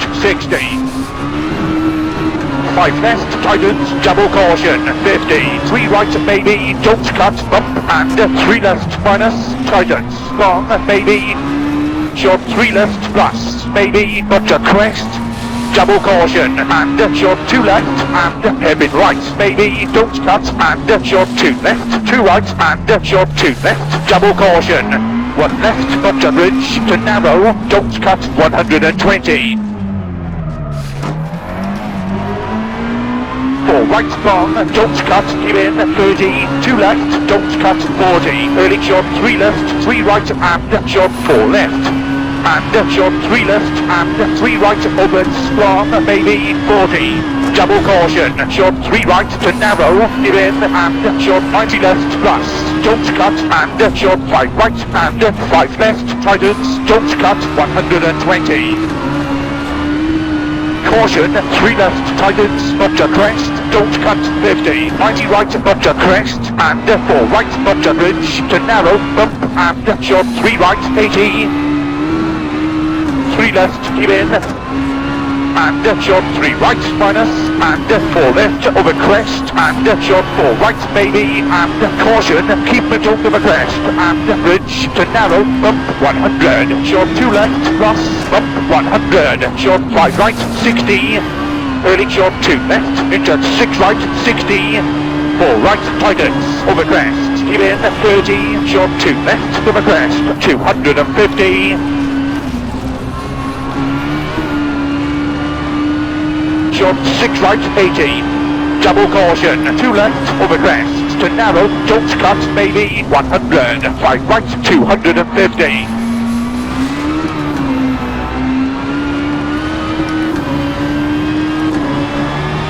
6 left, 100. Double caution, 4 right, long, tightens. To narrow, keep in, and 90 left, long, and 90 right, tightens. Long, maybe 50. 2 left, long, don't cut, maybe. And short 5 right, 5 left, 70. 5 right, tightens, long, maybe, bump, double caution, 30, 90 right, and 5 left, extra long.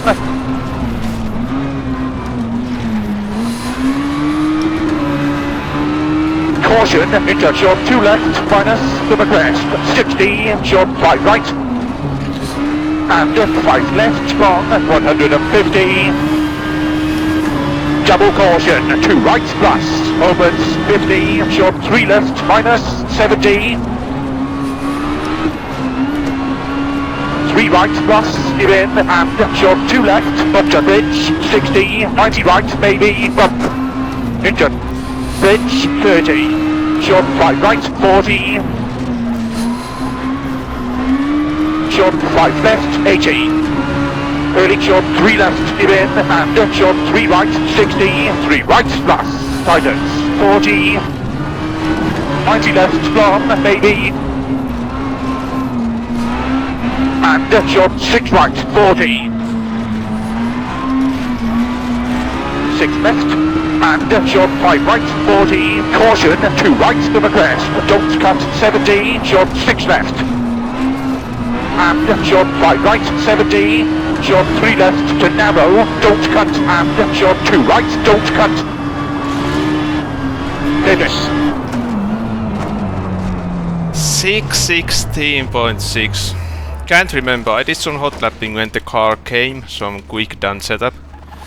But then I have been more on tarmac now. It's really strange the feeling after every snow testing. But let's remember that now. And now let's go to check on the internet what kind of times they have been doing on these states. Just wait a few seconds and I will switch the view. What you can see.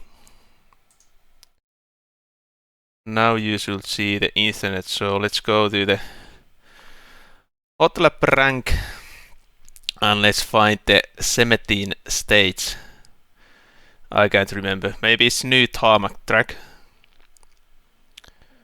Really difficult to remember where it is. It's not on this list. I think. No, I cannot see. So where it is? Check tracks, of course. Of course, and yeah, there is just my previous time that I did 6:12.5, and our time was 6:16.6. So, and why I have been faster then, it is mainly just because I did like more tries. It was a big push, and I was done some tarmac events, many before that test. Now I have been only on snow, so it's not so. It's really easy for me to go back to the gravel after tarmac, but when coming from snow and gravel to the tarmac, it takes really long time to adapt that new driving style and everything. So I think that is some kind of proof that the setup is good, because when you look at the other cars that there has been, for example, Mr. Arek, a really good rear-wheel drive car driver with BMW M3 615, Tomesek Libor with WRC car 621, Peltola Sami, VRC winner on RC2 class from 2020 with Porsche GT3 628, and you know, there's not many kit cars to compare because those are so new cars, so many people haven't driven those cars. But I think this, we can say that we are on the area, let's say like that. Then I do one thing yet still.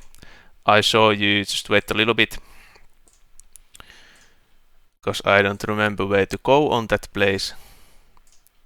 Let's check the older times on check plugin, because that is a plugin where the level has been really high many years. Now you can see again. So let's find. I think the WRC is a good class to compare the old 2-liter WRC cars. And then let's find the Semetin somewhere here. I don't know if the name is Semetin or if it's Barum Rally Semetin. It's maybe Barum Rally because it wasn't there. Yeah, there it is, the stage. And I can tell you that this, can I make it a bit bigger maybe?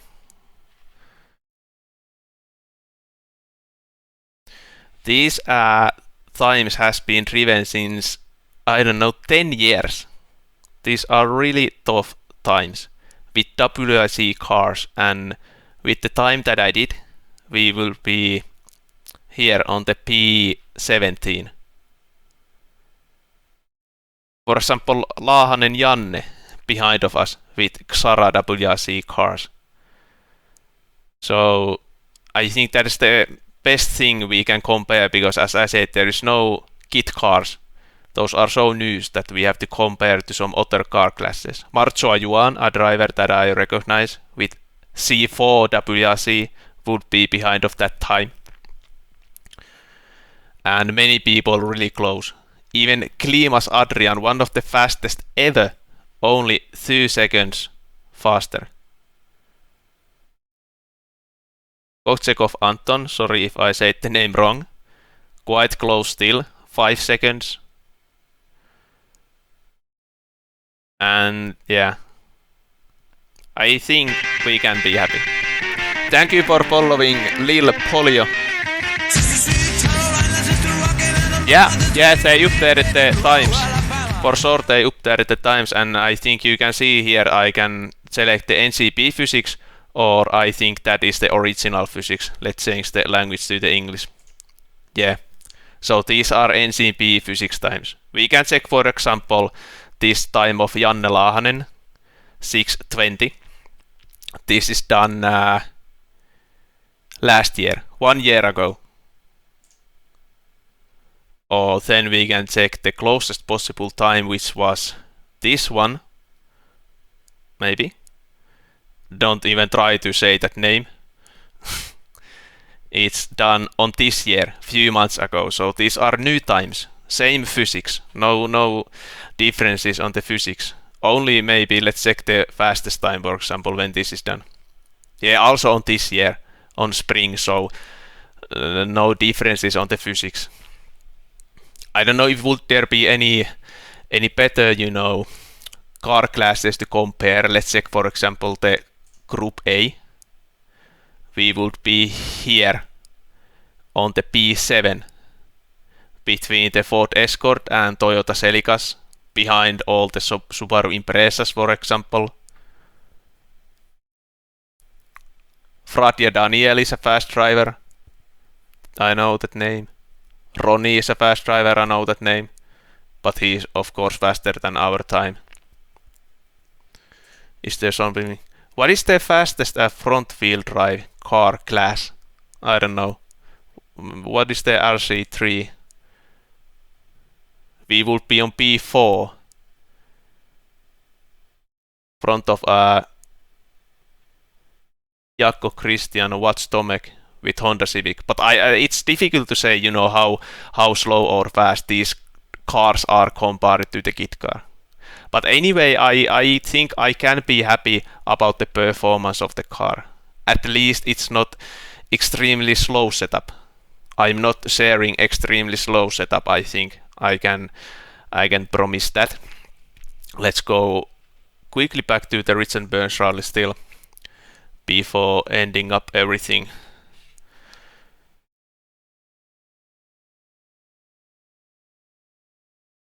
Thank you, Polya. We have to get more followers to play it more often. Then I have other sounds from same band. If I get a ride or subscriber or that kind of things. So there is nice sounds coming if something happens. Yeah, I don't know if I have a lot more to say or test. Let's do one run on Lukeram. Or no, let's go to the... Tell me the name of that Monte Carlo stage. Passo Valle, because Monte Carlo is coming up, so let's do one run of Passo Valle. Passo Valle, and then let's end the stream and the whole thing, and tomorrow I will upload this thing on YouTube, and there will be a link where you can download this setup, so I will just rename the setup something a bit more smart and put my own name back to the setup, so it's not a copyright thing, but at least I have tried. Passo Valle, everything good, yes. One more run. Then I think we are done. Done in 4 hours. I think it's quite good time. I was thinking that it would take something like at least 4 hours. And we are matching the 4 hour mark quite nicely. Because the stream has been on 4 hours and 8 minutes, and there was the starting soon thing almost like 10 minutes at the beginning of the stream, so 4 hours it takes. Let's check if I have... Yeah, something notes are there. One more time, let's go. 3 left, tightens, into hairpin left, and job 2 right, opens, maybe 60. 1 right, long, maybe, and 3 left, long, tightens, keep in, and job 2 right to narrow, 70.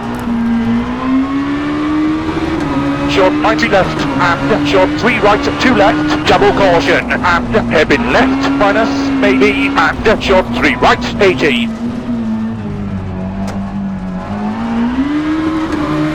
1 right, long, maybe, 100. Job 2 left, 70. 6 left, 40. 3 right, extra long, 70. 2 right, and caution, maybe 60, 2 left, and job 2 right, and job 3 left, 40, 90 left, tightens, long, and job 90 right, 30, 1 right, 30,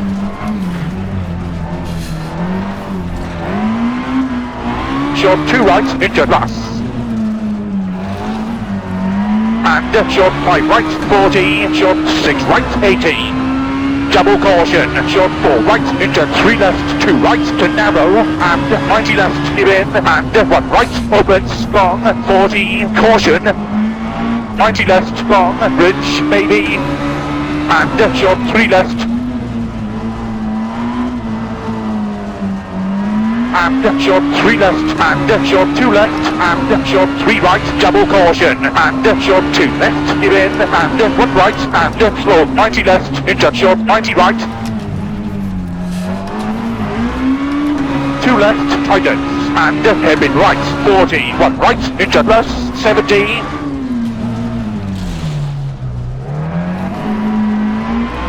short 90 right, and 1 left, maybe, and 90 right to narrow, maybe, and short 90 left, and short 1 right to narrow, and 1 right, and 90 left, and short 2 right, 50, late short 90 right to narrow, 40, short 2 left, 40, short 2 left, maybe, to narrow, and 90 right, and short 1 right to narrow, and 90 left, 60, 90 left to narrow, and short 2 right to narrow, 30, 90 left to narrow, maybe, and 1 right, and short 90 left, and short 2 left, 2 right, and short 2 left, into short 90 right, 50, caution, 1 left, maybe, but a bridge, and short 90 left, maybe, and 2 left, opens, tightens, long to narrow, and short 90 right, maybe, 50, 90 right to narrow, and late 90 left. Oh, I totally forgot. I totally forgot. We finished the stream on Peugeot. For sure, this is a French car. Proper French car. We totally will finish the stream on Peugeot. What I was thinking when I was on the Italy. No, we go to the France. Thank you for following. Fiksu ja filmaattinen. Sounds really good. If you have those things, yeah, let's go to the Peugeot. Peugeot and finish the whole thing. I'm not doing the whole stage. Something like 5 minutes so I can get the replay and play that replay behind when I do the final words of the stream and the video, because this will go to the YouTube. So yeah. Let's go. Let's go. Almost did the mistake that I finished the stream on Italy stage. No.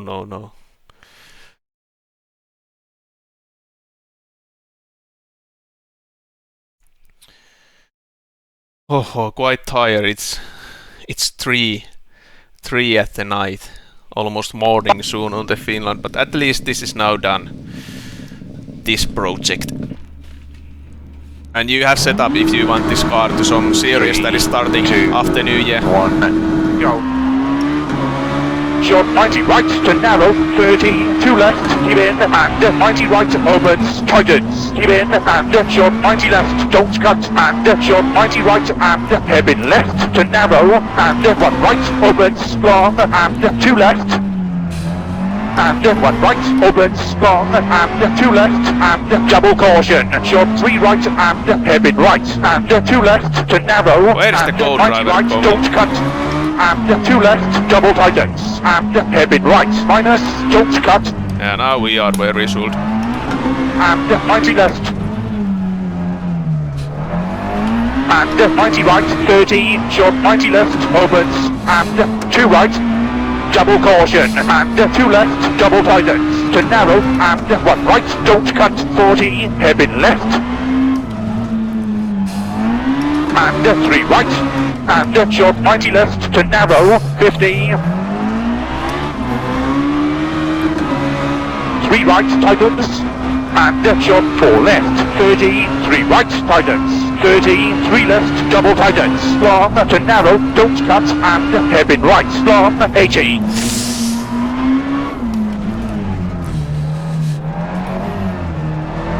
Double caution, short 2 right, 2 left, 30, hairpin left, 50, double caution, short 2 right,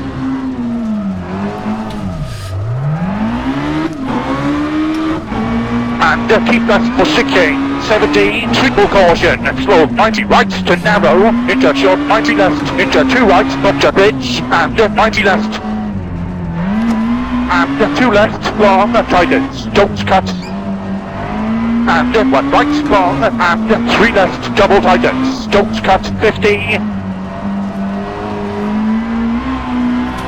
3 right, long, tightens, to narrow, 70. 90 left, don't cut, keep in, and short 90 right to narrow, and short 90 left, and short 2 right, and 2 left, opens, tightens, long, and 2 right, double tightens, extra long, and 3 left, long, don't cut, keep in, and short 3 right to narrow, don't cut, 40, 90 left to narrow, and short 2 right, 60, 1 left, 30, short 4 left, 30, 2 right minus, tightens, extra long, to narrow, don't cut, and 90 left to narrow, and short 90 right, 30. Still a few minutes and then we are done. Short 1 left to narrow, 150. Short 2 right, 80, double caution, short 4 right, 30, 2 right, don't cut, and short 90 left, slight cut, 30, 90 right, don't cut, and 2 right, long, double caution, and 1 right, 30, double caution, short 2 right to narrow, and hairpin left, 150.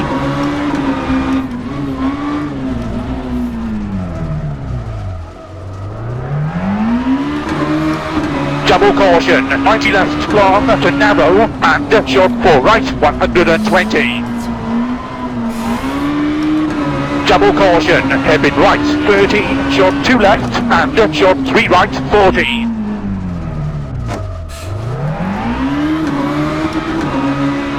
3 left to narrow, and double caution, short 4 right to narrow, don't cut, and 2 right, extra long, 70, double caution. 2 right, give in, and hairpin left, 30, 3 left, over crest, opens, 50.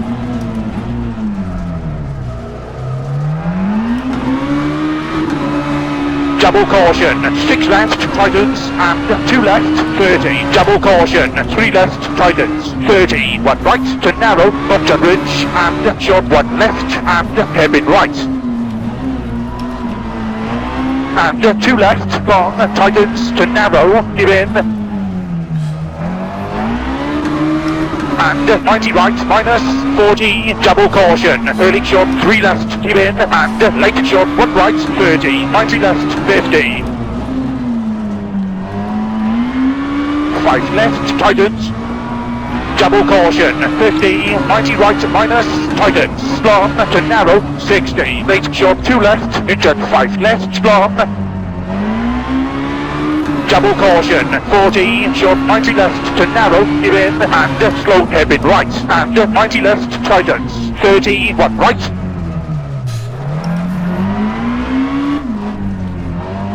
And hairpin left, and hairpin right.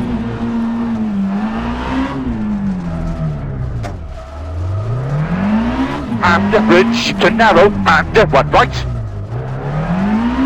And 3 left, don't cut, 50. 2 right, slight cut, 150. Double caution, short 4 left, and short 90 left, and hairpin right, and 4 right, 40.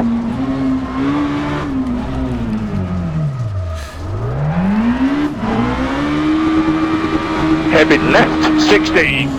I think it's enough. Stage is still something like 5 kilometers or even more, but it's already late and we are ready. A few ideas I got. First of all, it was difficult. The pace notes are not so good here. I have been making some progress with my pace notes after I did these notes, so not so easy to trust them. But anyway, I was still wondering a little bit if we have too quick waste transfer towards the rear.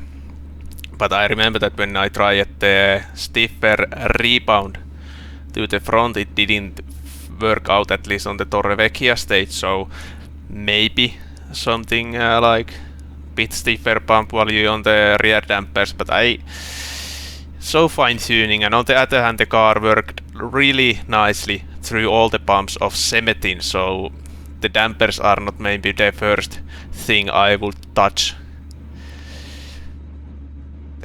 Yeah.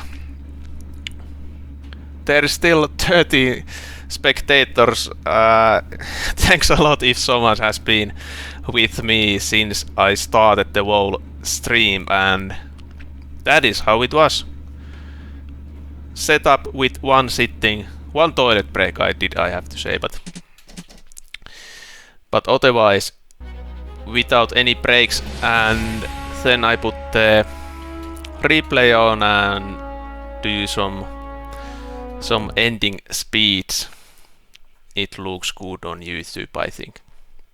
I think no, not many people will listen it. They just go and download the setup. But if somebody want to know why the setup it is like it is, it will be told on next speech.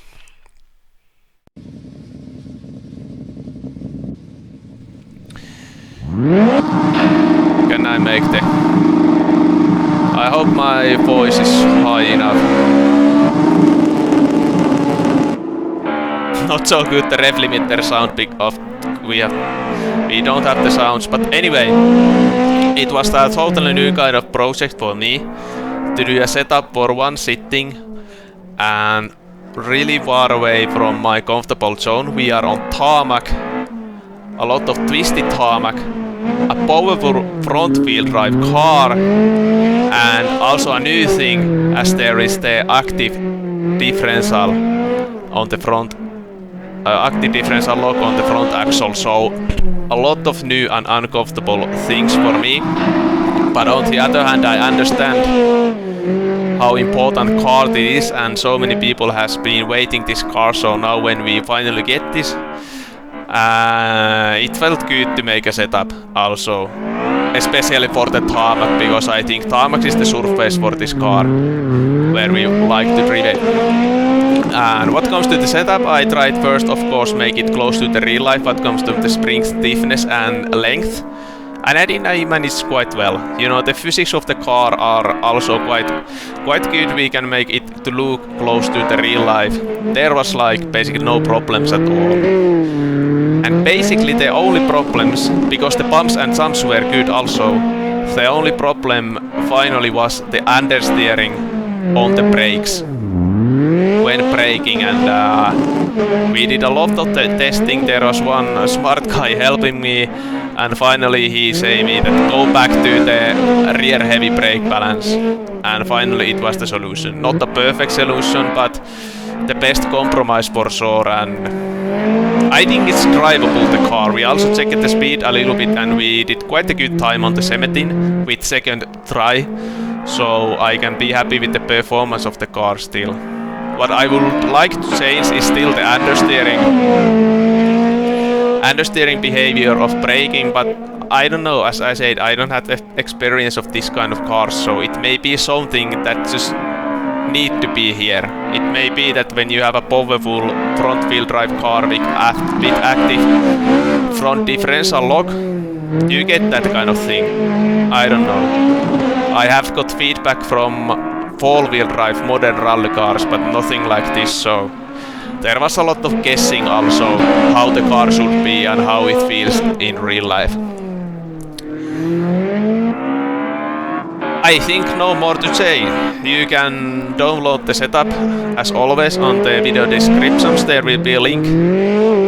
Quite a nice shot. And yeah, thanks a lot for all the spectators, and give me feedback if you feel anything to improve. Let me know.